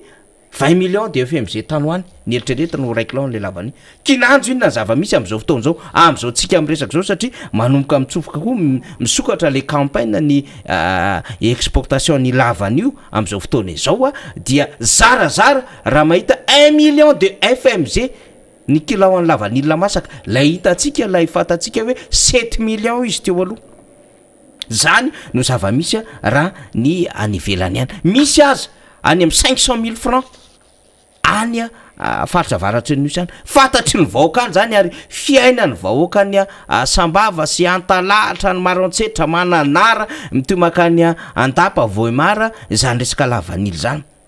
fantatry izy ireo zany izany nandiso fanantenana azy izany nandainga taminy ary iza no namotika ny fiainan'izy ireo satria anisany nampitombo ny fiarikaren'ny vahoaka tany Sava ny resaka lavany ny resaka jirofo ny resaka kakao sy ny sisa anisan'ny reo produit locaux ngezabe zay nampiaina ny fiainan'izy ireo. De ho avy le fitondram-panjakana de hitondra omby de anao spectacle de iresaka hitokana kely lalana kely pavé de iresaka kely ndray momba ny hoe misy bureau-na kadasika mine eto ara mandeha vahoan'ny fahoany ny resaka minina eto Madagasikara tsy tafavoaka mihitsiny. De hijerijery resaka terrain lazaina fa manara-penitra sinsis zany no ataon'le fitondram-panjakana fa fantatry le vahoaka ny sava tsara mihitsy ny hoe inona ny zavatra mahazo anay am'izao fotoan'izao ary iza no mamotika ny fiainanay ary itoviza malagasy rehetra io am'izao fotoan'izao satria miakatra zay tsy izy koa ny vidim-piainana kanefa le fahefa mividy ho an'ny vahoaka any sava dia tsy mahatakatra an'izany. Orinasa vitsivitsy no azo lazaina hoe mba miaina kely amin'ny vidina lavany tahaka ny ataon'ny fraise ohatra, mba misimisy kely le vidiny fa tsy lasa lavitra eo amin'ny 1,200,000 eo. Akoatran'izay mpandraratsotra eo amin'ny 1,750,000 francs koa ny ary vidina kilo na lavany. De aiza le resana hoe atao avy telo eny de mandeha moa ny hoe atsangana maison de lavany misy manary ohatra tsy faiza mitantana ary monopolisation na olona vitsivitsy miaraka amin'ny fitondram-panjakana mahazo agrément na exportation na vanille am'izao fotoan'izao. Tsy misokatra ho an'ny rehetra tsony le izy zay tena mahay an'le asa ao anatin'ny sehatra matianina sy professionnel dia ny olona tsy mahay an'izany fa te hife fotsiny te hibizina te azo vola manao tately afadrakotra ara-padango amin'ny fiainan'le olona sy lay tena fiarekaren'ilay faritra zany zava-misy de misy fiatraikany izy amin'ny tontolo aretoekarety satria fatatsika tsara mampidy-bola vahiny eto Madagasikara ny exportation indrindrandrindra ny produit tahaka ny vanille, girofle, ny poivre, ny letchia, ny cacao, ny café sy ny sisa. Fa tsy mihodana tsony le izy tsy mandeha araka ny tokony iny satria fehezona olona vitsivitsy le izy. De na mamoaka fanambarana ary le MICA, le ministère industrie sy ny commerce sy ny artisanat teo aloha zay mivadika MICA am'izao fotoan'izao, ministère ny industrie sy ny commerce sy ny consommation dia tsisy dikantsony lay resahana ho am'le hoe tokony ho $250 na zao dollara ny vidin'ny lavanille raisina eo amin'tsena sy izy tsisy anjantsony. May mana le vidin'le lavanille manta ara tokony hoe 75,000 ariary tsy respecté tsony fa 225,000 francs na 45,000 ariary ny lavanille manta ny kilo any am'izay tsena mbola misy an'izany, misy efa aty amin'ny 30,000 ariary, misy 20,000 ariary. Zany ny fiainan'le tatsa ny mpitehan'ity fitondram-panjakana ity de miazakazaka izy makany avaratra metretra izy miteny hoe mbola misy vahoaka miaina anay ihany fa zao ho an'ny olona ny omby tsy problème zany jeren'ny olona ny spectacle ka na hitety tanàna ho ay zany nareo iresaka be ny tanàna iresaka sefokotany anetsika ny ratsan'ny TGV rehetrarehetra nandefa délégation na efa andro maromaro mialohan'izao fahatongavan'ny filoham-pirenena zao manetsika an'ireo ratsa mangaika hatramina sénateur hatramina membre ny gouvernement hatramina artiste amin'ny tety tanàna ny any Tala moa tonga hatrany mahafinaritra mihitsy miresaka zany mahafinaritra zany commune ao anatin'ny district Natala any amin'ny tapany atsimo zany rehefa toizany zany lalana zany voaka amin'ny Maroantsetra zany mahazo amin'ny fizono Antanambao amin'ny fizono commune Mahalevona manao ny fietsehana rehetrarehetra manisika avoakainy vahoaka negosy amina mpandrara sy ny sisa hoe tena mba tokony mba ho kalikalma sy ny sisa fa ahoana no afahana fa ny vahoaka nge hijery an'ireo olona nitatsaha ny filosiny rehetra zany ny fanababona olona atao any avaratra any akoatra ny adevitra tsy ho resahiko eto hoe inona ny fomba atao hitomanan'le vahoaka fa tonga sain'ireo vahoaka malagasy any avaratra reo fa tsy anareo namotika amin'ny fiainany androany nilaza ho Messi indray ka lalana kely rarivato sy resaka avenue ana émergence araka ny fomba fiteninareo nde entina iresahana fa tena hitondra amin'ny fiainan'le tatsaha amin'ny ambony nareo nefa ianareo mamotika amin'ny fiainan'ny tatsaha amin'le vidina lavany sy ny fiarikarenan'le vahoaka zay efa nandroso be ary anisany nanankarena ny vahoaka tany avaratra satria ny produit no anisany nanainga ny tontolo ara-toekarenan'izy ireo. Ka io tsarain'ny tantara rinarabe mananjara ho tsarain'ny tantara ny zava-misy any Antala any any Sambava any fa raha ny Antala aloha resantsika rinarabe mananjara de tamin'ny andron'ny président Marc Ravalomanana zany lalana Antala Sambava zany mbola intact tsara zany am'izao fotoan'izao zany route de l'aérodrome zany 12 km miainga ao amin'ny polisy anisan'izany ohatra ny lalana zay taty amin'ny cercle chinois zany zay vita béton armé tena béton armé tamin'ny fotoan'andro ary ny lalana makany amin'ny stade municipal sy ny ville teo antala zany angeny fruit zany ny vokatra azo teo aloha fa zao tsisy nanao eraera tamin'izany fa le lalana ambila atala sambava ny tongava ny filoha tamin'izany fotoan'andro zany 20 kilometatra niaraka tany perprotara fa tsy resaka lalana rary vatokely firy tsisy après kilometatra de diavana sy anaovana oeraoera de zay no atsona vahoaka de zay no anaovana famononompo de misy lalana kely avenue kely lavalava kely eo de asina seza de mode asina wifi sintsisa tsy zany asana gouverneur zany ndre matofoloha asana ministra zany efa fantatry le vahoaka am'izay am'izao fotoan'izao hoe ay ty oeraoery ty préparation en élection présidentielle 2023 mailo am'izay koa ny tianivon'ny fanoerana sy ny fomba fanaovana politika rehetra ka hitantsika eo fisotranyzany raha zany le narabe mananjara fa ity mo dia mbola hitoy hatramin'ny farany herinandro fa isika moa zany amin'ny lalatsinay zao ry narabe mananjara dia mitovy miaraka amin'ny vahoaka rehetra tsisy mifandarantsika amin'ny voalohan'ny volana novambra satria io moa anatin'ilay hoe fetony tosain zany dia miato kely tsika miverina indray tsika amin'ny talata izao arahantsika kaiky arahantsika masako aiky reny arabe manjara ny fisotrony vaovao rehefa vonina ny vaovao avoaka ny teknisiantsika zany mahakasika ny fisakanina ny filomarikaravalmanana dia horaisindrina avy hatrany angamba ny fanohizana zay sy ny fitanisana zany fa intsika raha teo koa de efa vonina rena arabe manjara omeko anao indray fanindana fitenena ny tenako hikisaka kely ary de efa anao ny fisaorana sady ho an'ny voaka malagasy hiatrika ny faran'ny herinandro mahafinaritra eny ary miandry ny tompona ny fanamarena vao amin'ny teknisiana isika zany amin'ny fanarahana zay ilay tranga misy eo any amin'ny lalam-pirenena faharoa izay zay hitranganony fanakatsakanana indray atao hoe indray mihitsy satria tsy voaindrem-pandeha io na indroa fanakatsakanana indray ny filoham-pirenena teo aloha marka ravalmanana zany zay hiazo any Tomasina amin'ny izao fotoana izao mihitsy araka ny vaovao vao milatsaka teo no hitrangany izany fanakatsakanana izany ka rehefa mamme zany ny toromarika ny teknisianina de tonga dia alefatsika eo izay vaovao izay sady satria tena zava-dehibe no afantaran'ny malagasy an'izany toe-javatra izany ny tena tsy namariana fotsiny de ny hoe rabangony zay resaka natao teo izay na nataon'ny député na nataon'ny nitondra famakafakana dia tsotra ny azo hitenenana azy mahatsapa ny régime na ny mpitondra fanjakana eto Madagasikara amin'izao fotoana izao fa midina ambany be ny antsoina hoe cote de popularité cote de popularité an'izy ireo zany mahatsapa izy fa midina ambany be zay io ndresaka hoe cote de popularité tsara manazava amintsika aloha fa io tsy resaka hoe any amina fifidianana no hijerenan'io fa tena amin'ny hoe fiainam-pirenena andavanandro misy mpitondra fanjakana eo misy vahoaka eo misy mpanohatra eo misy société civile eo misy mpanao gazety eo misy tantsaha eo misy pikarama eo misy mpiasa amin'ny orinasa eo misy miasa amin'ny service eo aty amin'ny tanan-dehibe amin'ny fiainana andavanandro no ahafahana mijery an'izay antsoina hoe cote de popularité zay inona ny dikan'izany zany hoe manahoana ny atao hoe lanja na ny valeur an'ilay mpitondra fanjakana any an-dafy tompoko amin'ny firenena marobe any velany any Frantsa ny tena itsika tsenjery satria io no nanjanaka atsika any États-Unis firenena goavana be sy ny maro samihafa dia saika ao anatina volana vitsivitsy dia avoakan'ny olona avoakan'ny mpanao statistika avoakan'ny mpanao gazety ny antsoina hoe cote de popularité an'ilay mpitondra ary idiran'ny lalindalina mihitsy mety tsy mpitondra fotsiny rehefa mpitondra mantsy de hoe exécutif ny dikan'izay ny ao amin'ny fiadidinan'ny repoblika sy ny ao amin'ny gouvernement amina firenena anankiray zany fa idiran'ny lalina izy io dia indraindray ny cote de popularité ny filoha ao amin'ilay firenena no avoaka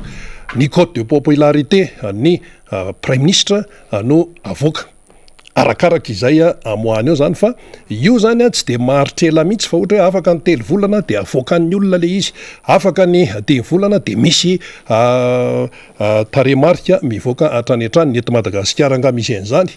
eto Madagasikara tsy misy an'izany fa na tsy avoaka ary zay de afantatra amin'ny fanarahana ny fiainam-pirenena isan'andro. Inona zavatra mitranga? Grevy etsy, grevy ero, fitakimboly etsy, fitakimboly ero, fimenomenomana etsy, fimenomenomana ero, zany ny ainy antsika, tapaka ny jiro, tapaka ny rano. Dia ny sefokotany tsy mahazo ny antaminy te vao nytenen'ny namana avy any faritra teto amin'ny Miara Manonja omaly, ny fitsaboana tsy mandeha araka ny tokony izy fa mitsoka ny hôpitaly ny olona. Misy toerana fitsaboana hoe hitazonan'ny olona marary arahana ny hoe tokony fanaraha-maso amin'ny fitsaboana, tsy maritra fotoana le olona fa alasy izy mandeha mitady ny fomba rehetrarehetra satria maninona mahantra difitry ny ao anatin'ny fahasahiranana. Kanefa eto Madagasikara misy fitondrana mijoro zay lazaina hoe lany tampomba demokratika araka ny filazan'ny sasanazy. Io zany lay mpitondra. Ka resaka cote de popularité zay miena de miena amin'izao fotoana izao, de miezaka fantatra ny mpitondra zany, de miezaka zany izy ireo hoe mapakatra am'izay, asa ho ampakarina amin'ny levier ve izy io, sa ho ampakarina amin'inona, fa izay no dikan'io fandehandehanana mitety faritra ataon'ny mpitondra fanjakana io. Zay ny dikan'io, zany hoe miezaka zany izy ireo mba miseho eo anatrehan'ny olona, dia eo anatrehan'ny malagasy fa hoe nahavita zavatra, nahavita an'ity de ampiasaina ny aina amanjerim-panjakana, araka ny tenenina manafaniry teo hoe jerena daholo ny zay hoe ratsa mangaika rehetra any am'le faritra zay andana n'lay mpitondra fanjakana hoe ho avy ety ny mpitondra fanjakana fa de zao nataonareo sensisa. Raha ohatra tompoko ka hoe fitondram-panjakana izay atao hoe mahatoko ny tenany, averiko indray-pandeha, raha rejima na mpitondra fanjakana mahatoko ny tenany fa na anao ezaka na vita ny tokony natao eo amin'ny fampandrosoana ny firenena izay ho tantaniny, tsy tokony anao an'izany hoe fanakatsakanana ancien président zany, tsy tokony anao an'izany hoe fandondomana hatrany hoe tsero zany hoe andao fa ho tonga ny mpitondra fanjakana ho tonga aty amintsika. Raha tsy ilaza zany tsika raha tsy ny hoe ny any amin'ny faritra avaratra zany zao avaratry ny nosy de hoe ho avy any ny mpitondra fanjakana, dia misy préparation be sensisa. Raha ohatra ianao mahatoky valeur tonga ho azy ny olona, raha ohatra ianao matoky ny zavatra nataonao dia tsy tokony isy an'izany hoe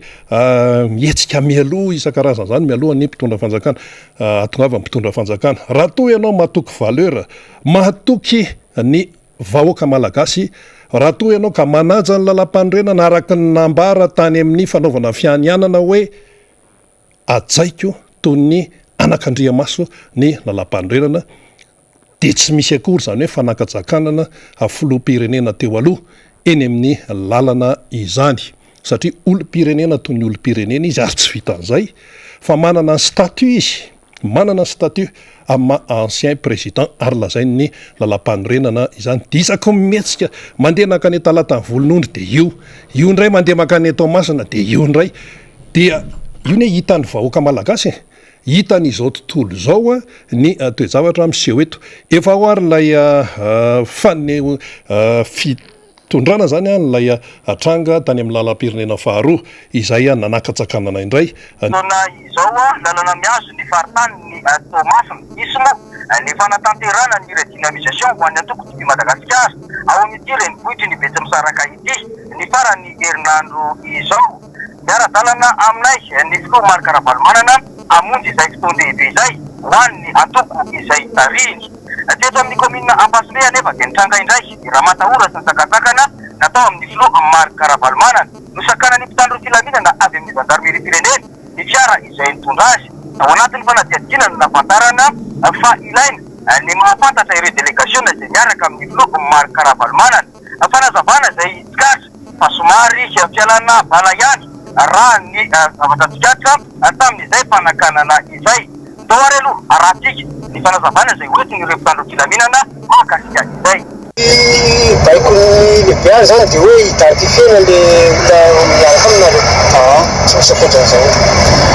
Izay zavatra mitranga ety amin'ny commune Ampasimbe amin'izao fotoana izao ny zavatra tsikaritra de izana tanteraka ny anakom-bava ny mpanohitra mba tsy ahafahana miteny sy maneho ny tena zava-pisy marina ary ke mikasa ametraka ny demokrasia eto amin'ny tany sy ny firenena mazava ho azy mba filoha manana ny filoham-pirenena teo aloha ny filoha Marc Ravalomanana manana ny satany fehiazo manokana ary manana ny lalàna fehiazo manokana ihany koa tsy azo iverina arak'izany fa fanarantanany ity fanakasakanana atao amin'ny filoha Marc Ravalomanana ity. Inolay toe-javatra nitranga tany amin'ny lalam-pirenena faharoa tany Ampasimbe zany zay nanakatsakanana indray ny filoham-pirenena teo aloha Marc Ravalomanana sy ny délégation miaraka aminy iazo ny Tomasina araky ny tatitra ny hoentin'ny namana mpanao gazet zany dia manana ny statut zany manana ny fahalalahana zany toy ny olo-pirenena tsirairay mihitsy ary vao eo mihitsy de fa tonga avy hatrany ny atao hoe fanamariana marobe avy any ivelany tompoko satria raha vao nyresaka teo i Faniry sy député Totsoa de fa voarainy ny any ampitany ranomasina ny any Frantsa va amin'ny RMDM any Frantsa ny any Canada ny any Suisse sy ny zay any andafy rehetrarehetra any io trangan-javatra any Ampasimbe io vao minitra vitsy zay araka ny tanteran'ny Germain no menjanary azy teo de hitantsika amin'izany fa efa miparitaka manerana ny izao tontolo izao izany tranga izany de io tsika hoe oreolole fa ahoana ihany tsika ty tsy ny vidim-piainana no ampidininao tsy ny vidim-panafody no ampidininao fa ancien président ery zay manana ny satany no sakana tsy mbola naheno mihitsy izahay amin'ny mampanao gazety no hoe filoha teo aloha tany États-Unis i Barack Obama dia rehefa tonga teo Donald Trump de hoe nde ho tsakana ny Donald Trump i Barack Obama ny zavatra nisy ara mandeha tsara mihitsy izy ary ny mpitondra fanjakana eo an-toerana tompoko tany États-Unis no manampy any Barack Obama amin'izay zavatra ilainy raha toka misy déplacement raha toka misy zavatra ho atao ohatra zany ihany koa inga Joe Biden ny filoha amerikanina amin'izao fotoana izao inga Trump no filoha teo aloha inga Trump izay hitantsika hoe nisy zavatra nanahirana tamin'ny hoe talohan'ny passation zany passation moa tsy tonga teo inga Trump fa ny alohan'ny karan'inga Joe Biden teo amin'ny fitorana de nisy nanahirana zany ny toe-javatra antranga-tany ny rahantsika nahita fa tsy naheno mihitsy sika hoe inga Joe Biden filoha-perinasa ny Amerikanina de ndeha hanakatsakana inga Trump am'izay alehany ary zany inga Donald Trump zany raha tsy fantatsika zany ny tena mpandehandeha amin'ny mahomby d'affaires azy ihany koa satria izy menakavy na ny zanany lana izy dia ao anatin'izay hoe fanaovana fandrarana izany neny olona malalaka tsara ny tsika eto ny vétérinaire mitokona indray zany zao be deabe ny zavatra mitranga eto tsy zany izay marary ny vahoaka ny karakaraina fa ry amin'ny zavatra tsy tokony atao ery eny ary efa tonga eto ny vahiny manaraka Andriamato Iada zay coordonnateur national mpandrina nationaly ny eo anivon'ny Front de Libération Nationale na ny FLM mifaly miarabanao Iada ianao moa tsy vahiny fa efa pakety ihany ahoana aloha ny réaction soanao tamin'iny hoe fanakatsakanana indray ny filoha-pirenena teo aloha Marc Ravalomanana iny faly miaraba ny vahoaka malagasy aloha de faly manaraka ny Miara Manonja de faly miaraba nareo eto amin'ny Miara Manonja mampalahelo ihany eto amintsika satria itsika de tany demokraty ary anatin'ny lalam-panorenantsika dia malalaka ny fivezivezena eto amin'ny tany republika ny Madagasikara iza hatramin'izay ny ainako dia mbola tsy voasaka ny gendarme zany mihitsy na polisy ka natao hoe voasakany ianao fa ho identifiena ny olona miaraka aminao zany de tena zavatra tena ohatrany hoe de sanatria zany ve hoe raha ohatra mako hoe misy jola tadiavina de hoe so de enao no mitondra azy de izay mety hoe sakany anao de identifiena so la ijola be no miaraka aminao eo fa itinga de fatana mazava tsara hoe filoha-pirenena teo aloha ilay olona ny sakanana fanjakana de anao fisavananao zay na ohatran'izany satria marina tokoa fa ny tany demokraty tsy midika baranahany fanazavainy tsara hoe baiko ary baiko avy any ambony zany hoe itsika zany a de mbola firenena miaina amin'ny baiko fa tsy firenena miaina amin'ny lalàna zany zavatra zany a de mampalahelo fa ity zavatra ty ngeny tena manahirana voalohany indrindra azadino a fa i Madagasikara tsy hoe tany tokana irery eto am'izao tontolo zao fa izao tontolo zao a no mijery any Madagasikara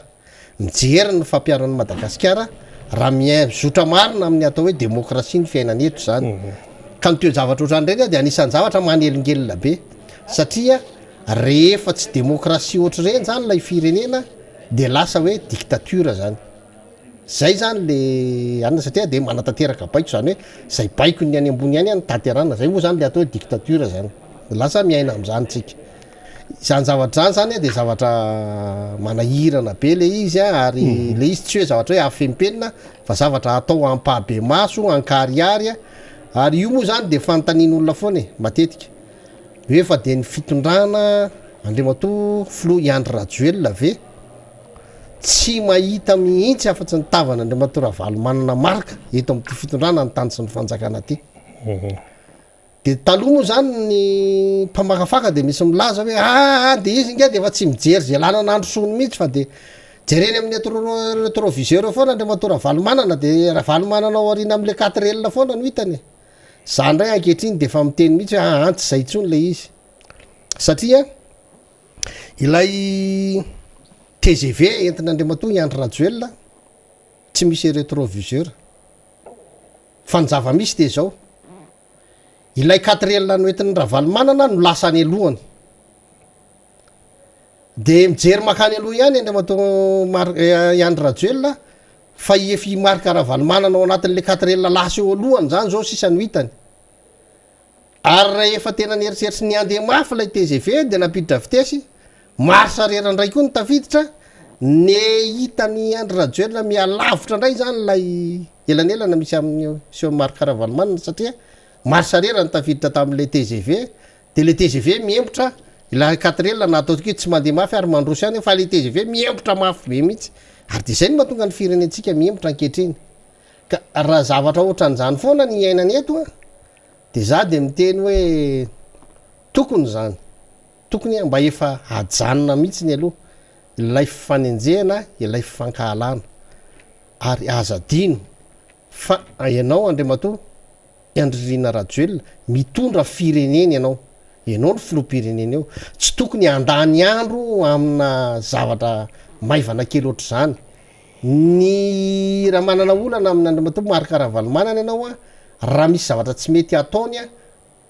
enjeo araky ny lalàna izy fa aza manao toetra mampimeny olona ohatran'io zany fa aloha izy enjehana araky ny lalàna rehefa manao tsy mety araky ny lalàna ngely izy azo tsaraina azo ataon'ny anina rehetrarehetra fa tsy zany akory de hoe analana baraka nylay firenena satria lay firenena ankehitriny no lasa mizotra any amin'ny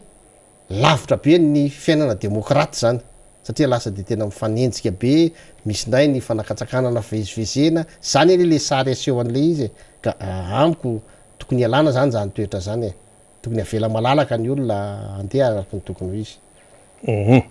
eo amin'le resaka hoe manana statut ny ancien président misy lalam-panorenana eo zay nyteneniny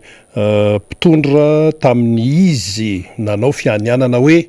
anaja toy ny anakandriamaso an'izay lalam-panorenana zay nefa de voahitsaka zany zao io lalam-panorenana io le statut tsy ajaina zany hoe le mpitondra fanjakana zay ery ambony ery zay tokony ho modely no mampiseho zany am'izao fotoana zao ny atao hoe tsy fanarahana n'lay statut sy ny lalàna mitondra Madagasikara de ny lalam-panorenana de misy am'teny ahoana moa no afahanao zany milaza amin'ny vahoaka hoentinao hoe zao atao ianao ara tsy manao an'le izy ahoana ny fahitana Andriamatoa iadan'izay le izy de tsotra ny ataontsika hoe ny tsy fahaizana sy ny tsy fahalalana tsy fahaizana zany tsy fahotana zany sady tseloka ka tsy mahagaga zany raha handeha isy toejavatra ohatran'izao fa ny ahy zany raisiko am'izay hoe tsy fahaizana tsy fahalalana zay mihitsy le izy marina fa era-tany nge manana an'zany statut manokana zany ny filoam-pirenena nytondra teo aloha era-tany zany zany zany a tsy edikevitra zany na misoratra amy lalàna zany na tsy misoratra amy lalàna zany na inona de enao zany tokony ay foana satria ny tsika malagasy ny filoam-pirenena de ndraisika hoe ray aman-dreny karaha ray aman-dreny teo aloha ve izy zany rehefa tsy ray aman-dreny de tsorara ina le fanajana zany a tokony hitoetra foana ka rehefa ray aman-drenytsika izy teo aloha de atsaitsika foana zay maharay aman-dreny azy zay na de efa misy ray aman-dreny vaovao mitondra azy eo de maharay aman-dreny azy asina fanajana foana zany zany tsy ilaina olona mianatra any amin'ny université vao mahafantatra hoe tokony hanaja ray aman-dreny foana itsika na ny dadabe anao ray aman-dreninao efa tany aloha ny dadany sy mamanao ray aman-dreny teo arina de ny rafozanao ray aman-dreny vaovao a de tsy hoe rehefa tonga le rafozanao ray aman-dreny vaovao a de tsy horarainao tsy ho ajainao le ray aman-dreninao teo aloha zany zavatra zany tsy mety ny fanajana zay ihany ny fampifehezana amy fiarahamonina tsara indrindra ary zay efa de ny fanajana tokony atao ary tsy mahagaga anahako raha hoe manao an'izany fihetsika zany ny fitondrana ankehitriny satria ilay fepetra mihitsy fanajana na eo amin'ny fampitondrana eran'izao tontolo zao na eto toerana no tsy voaja tsy gaga nge anao raha ohatra hoe nisy fanaovantsony natao tany ivelan'ny tany de nijoro tao arina nylay mpanao sony ilay filoam-pirenena ary rehefa nijoro tao arina izy zay toerana raha ohatra izy nanatrika de tany aloha zay ny hoe manatrika fa rehefa nijoro izy tsy teo am'ilay sainam-pirenena malagasy ndray izy no nijoro satria amin'ny mafiloam-pirenena malagasy azy de tokony eo amin'ny lohan'ny sainam-pirenena malagasy izy no mijoro fa teo alohan'ny sainam-pirenena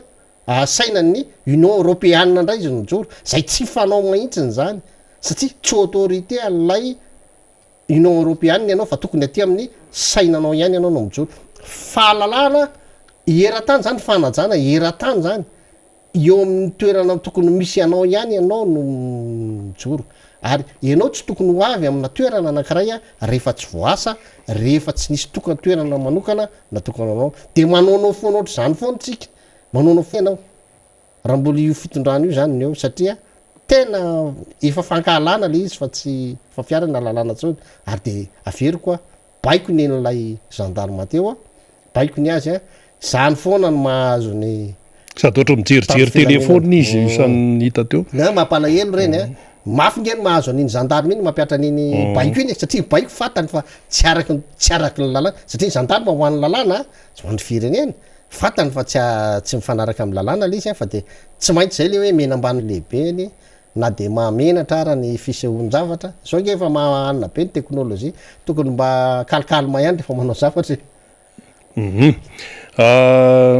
zay le hoe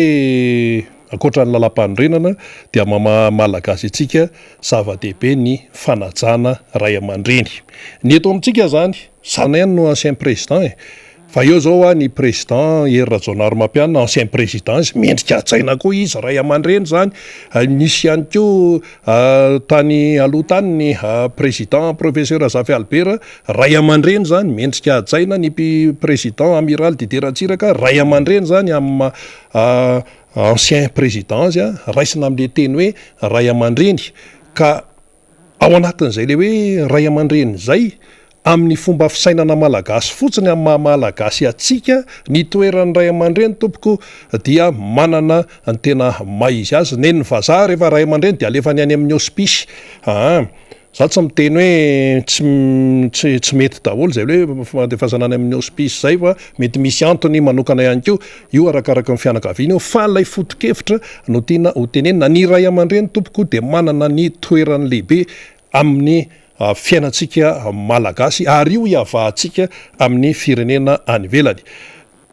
tsy mendrika ajaina nisy fotoana efa tsy teo amin'ny fitondrana tsony ny filoha tam'zany ny Philibert Tsiranana ho atsika ladadidy mandehandeha nalakely izy mandeha metsena ajain'ny olona tsy misy manakatsakana ity ny ancien président Marc Ravalomanana mankany Tamatavy de sakanana araka amin'ny baiko de zao inona ary ty ary de mahita an'izany ny rehetra dia tena mahita hoe tena efa tena mila feritreretana tena lalina mihitsy a ny toezavatra am'seo amin'ny zao fotoana izao. Ino moa fanamarihana satria zay ray aman-dreny ny tenenin'Andriamatoa Iada zay tena zava-dehibe. Araka ny voalaza teny aloha Andriamatoa Iada, coordonnateur mpandrindra national eo anivony ny Front de Libération Nationale na ny FLN,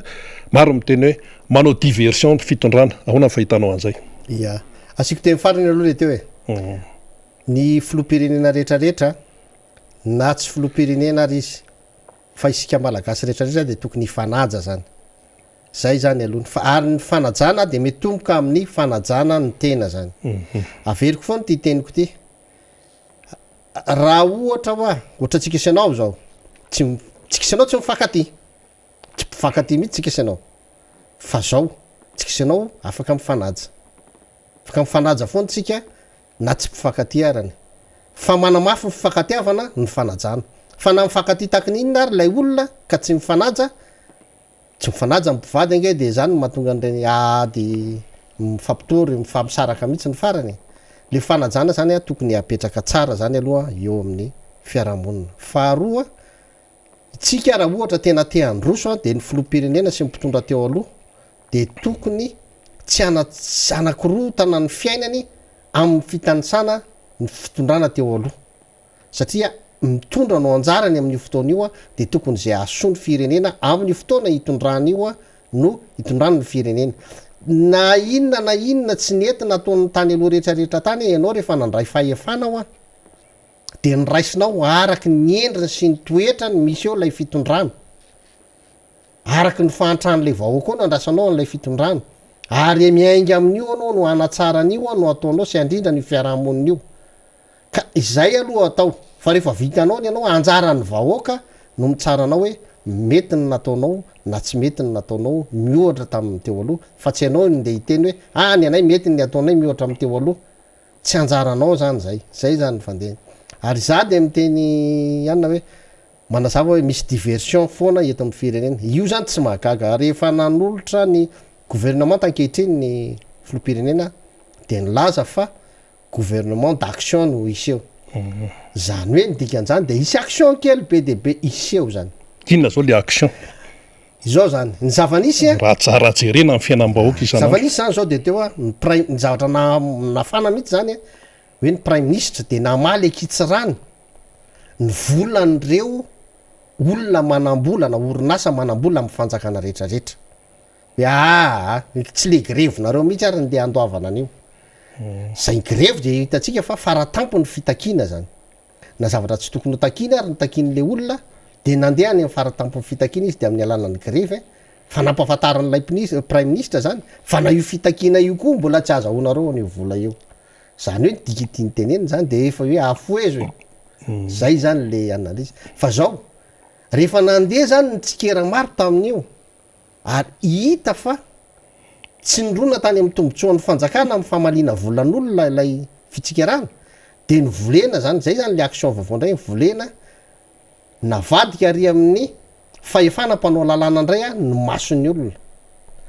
Ny fahefanam-panao lalàna zany dia ny amin'ny antenimieram-pirenena navadika andray zany ny mason'ny olona dia ny volena atao zany hoe andao andeha fasana lalàna momba ny fanalanja zao. Tolo-dalàna momba ny fanalanja zao. Satria iny avy any amina député mantsy le tolo-dalàna. Satria manko fo le momba ny fanalanja io atonga an'le olona hitodi-dohany hoe mety na tsy mety zany.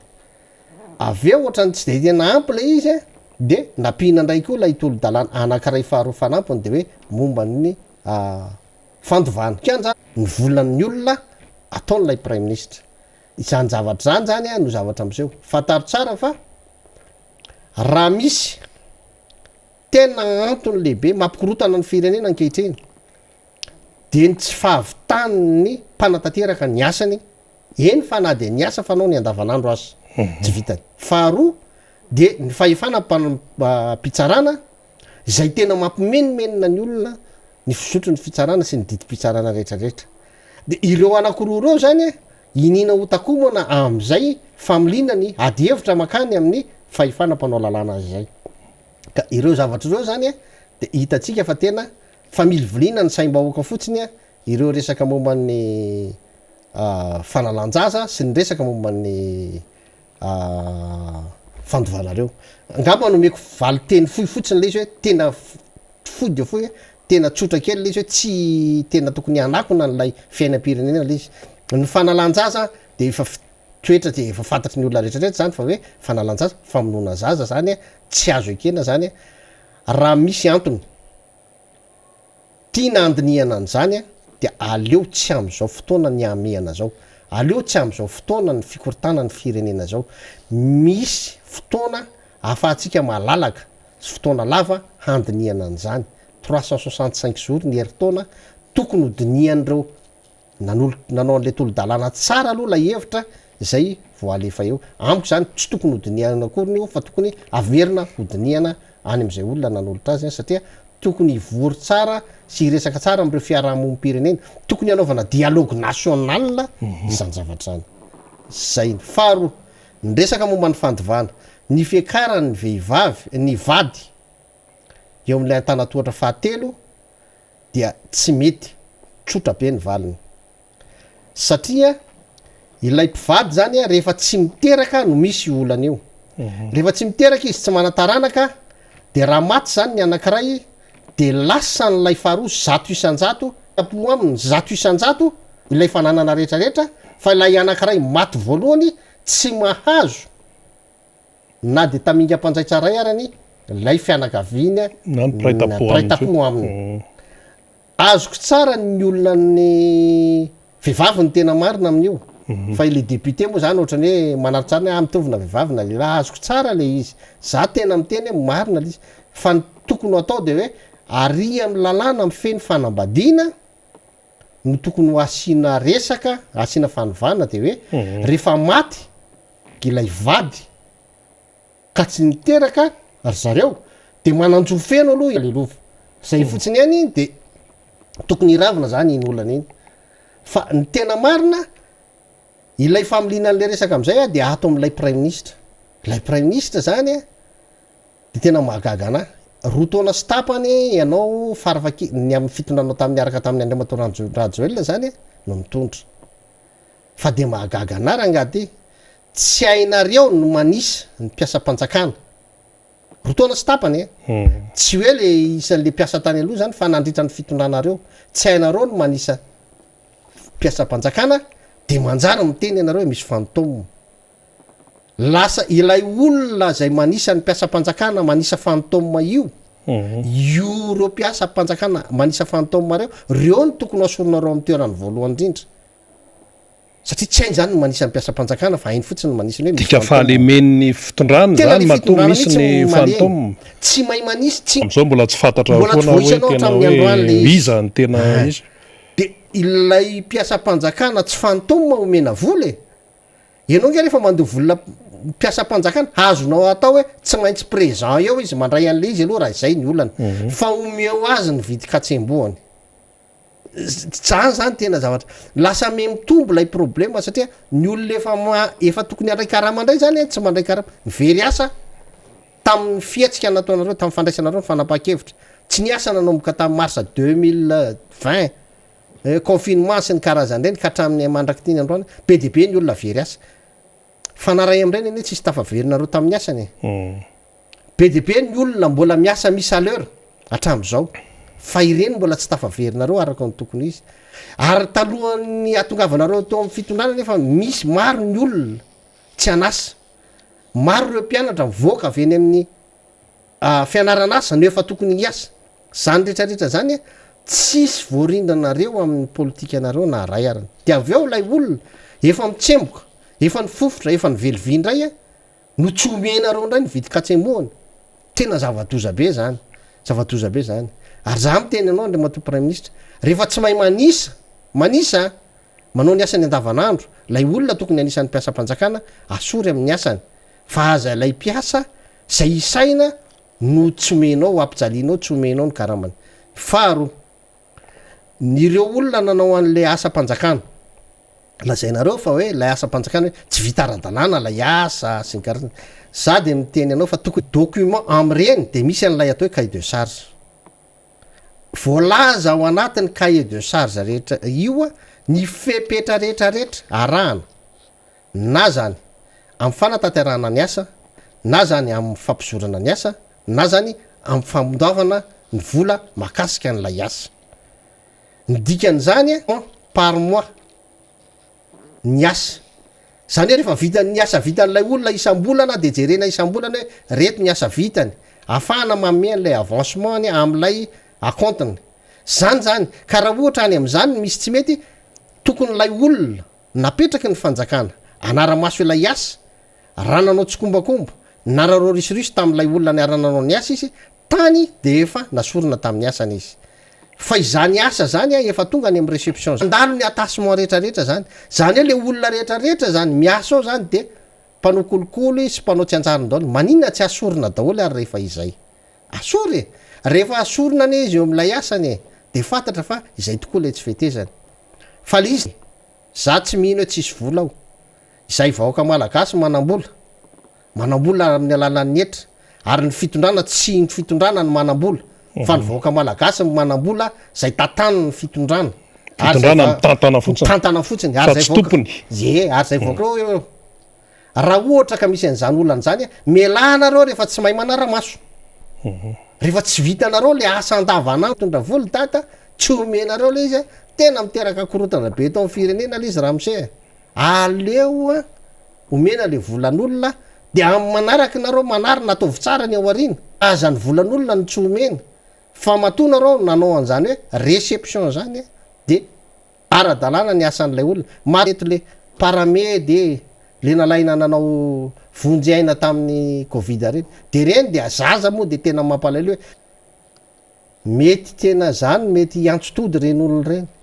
mety iantsotody reny olony reny satria manahirana izy rehefa tonga am'zany sehatra mafy eny zany hoe ny asa zao anao nefa tsy azonao ny karamanao tsy azonao ny volanao eno de ny ao arina arao maso tsara sy fehezo tsara ny asanareo ataovy tsara ny asanareo fa rehefa ataonareo tsara ny asanareo tsy misy an'zany fa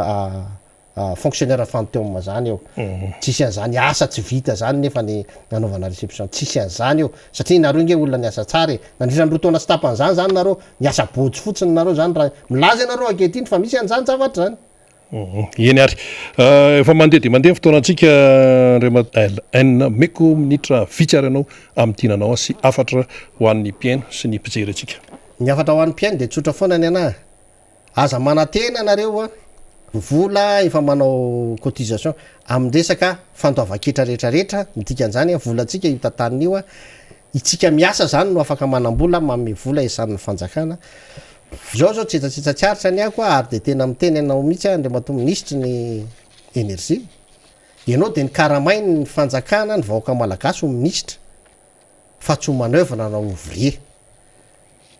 aza le toetra anao nanjirama reo nampandeha ny jirama io atram'zay fa ny fitatanana ny jirama no mahafahity any jirama ianareo mpitondra no mahatonga ny jirama tsy afaka sady manome fanfampo ny mpanjifa ao aminy ka ny tokony ho izy mipetraha ianao amin'ny toerana maministry politika général ny fitatanana ny ariana ny angovo zany ny tokony andraikitrao de tokony ho taterahanao fa njary lasa voatonga anao zao de mikorotana ndray le izy tapaka arangany jiro any aminay any amiko zao de 119 vola tapaka zany ny zavatra misy de tsy fantatry mety anao mihitsy ndray ngamba ny andeha amerina ny jiro koa ny mba mipetraha tsara mitoerana namenanareo de vitao antsakany sy andavany ny asa mifanitsy amin'ny toerana misy anareo fa roa izy rehefa tsy atokisany roa izy rehefa hitanao fa tsy mavity ny asany fa tsy anao ndray no andeha anao ny asany de lasa maty antoko zay vahoaka am'le izy lasa maty antoko satria ianao maministra anao nandoavanay karamabe anao ohatr'zany tsisy afana ny filopirenena ny prime ministre nan'izy karamain'ny firenena vola be anareo de tokony ny asa mifanitsy am'zay vola zany ianao raha hoe anao ny andeha hanao an'lezy fa idina ny mihitsy anao anao an'lezy miandry anao le olonany vao anao an'lezy lasa hiasa suppression zany le olonany mba atokisy rangah le technicien na atokisy le olona efa miasa eo ny mametraka ny rindran-damina amin'ny asa azonao atao tsara ary azonao fehezina tsara amin'ny fifampifehezana ny mpiasa ny jirama zay mbola misy tale ao averiko tsara ty fireneny tinga fifampifehezana araky ny lalàna ny fampitondrana eto fa tsy hoe aleo miala fa manjary mikorotana be loatra le firenena ankehitreny de mametraka ny veloma mandra-piona amin'ny mpanaraka ny Miara Manonja be ny zavatra tiany tenenina be ny zavatra na menareo namana ho tenenina nefany no ny fahafehezan'ny fotoana de zay aloha ny androany dia misaotra betsaka de mampanantenareo fa manaraka manao misimisy misaotra to eny ary isaorantsika andriamato iada izay mpandrina national ny anivon'ny front national front de libération national FLN izay no masaka afaka noentiny aloha fa era mbola ijerentsika fotoana malaladalaka ny resanana izy ity fa ny hoe ny zava-nisy aloha zany hoe avoay reo namanay ireo voalaza moa zany reto vétérinaire voatany reto fanamboamboarana taratasin'omby blanchiment miresaka taratasin'omby zany zay zany le voalaza dia hoe voatona tamin'izany ny tany amin'ny fatra tsalova vohipeno andapa iny dia vokatra zay rehetrarehetra zay dia miakapeo zany reto le namany reo voatana vétérinaire naman'ireo vétérinaire izay voatana tsika zany tsy tsiditra lalina be am'le raharaha fa izao fotsiny ohatrany hoe mahalasa saina am'le toejavatra tahaka antony le vétérinaire vétérinaire dokteram-biby fa ny dokotera araka fahafantarantsika hoe dokoteran'olona io zany no tena fantatsika hoe dokoteran'olona fa ny vétérinaire dokoteram-biby dia misy ny ultimatum ataon'izy ireo de hoe raha ohatra ka tsy mivaly zay fitakiany zay de tsy hanao sy ny taratasin'omby tsony sy ny sisa sy ny sisa mitasana an'izany zany ny vahoaka de tena sahiran-tsaina satria ny vétérinaire zany de tena manana raha tsy mandalo any amin'ny vétérinaire ray zay dia akoatran'izay ihany koa ny vétérinaire mazava loatra no mitsabo ny biby izay marary ary io tsy omby ihany fa na ny alika na ny saka na ny kisoa dia ny vétérinaire mitsabo rehefa misy nalo ny fitakinay dia zay hoe tsy hanao ny soni ny taratasin'omby dia eo ihany koa zany mety hoe hitarany zany raharaha izany dia ahoana zany ny fandehan'ny toedraraha iainan'ny vahoaka malagasy manoloana an'izany asa raha tadiditsika fa nisy zao lana avrily tany no nainonan'izy io mifindra amin'ny olona izy io na amin'ny alalan'ny hena na amin'ny alalan'ny rononony dia zany toejavatra zany dia mitranga ary tany amin'ny faritry atsimo andrefa na diana zany voatonontonona hoe amin'nisy an'izany ka le vétérinaire manana andraikitra ao anatin'izay ka mitrango tony olany tony de eo zany mahatonga ny besin'ny maro hoe tokony jerena izany zavatra izany satria rehetra zay ny vidim-piainana efa miakatra ny hena hoanina ihany koa zany zao fa hoe ahoana ny tontolo momba zay satria ny vétérinaire tohatran'ny misy zavatra tsy milamina mitaky ny amoahana ny namana izy ireo de inona ny hotoy an'izay dia eo le filazantsika hoe sationana zay fa rehefa fandraisana andraikitra no mitaraikiraika dia manao randradariana iny dia manahirana tonga any amin'ny zavatra tena tsy azo eritreretina any orina tapitra ny fantarantsika teto amin'ny Miara Manonja tamin'ity fotoana ity isaorany ianao nahatratra farany na ianao teto Madagasikara na ianao tany ampitan'ny ranomasina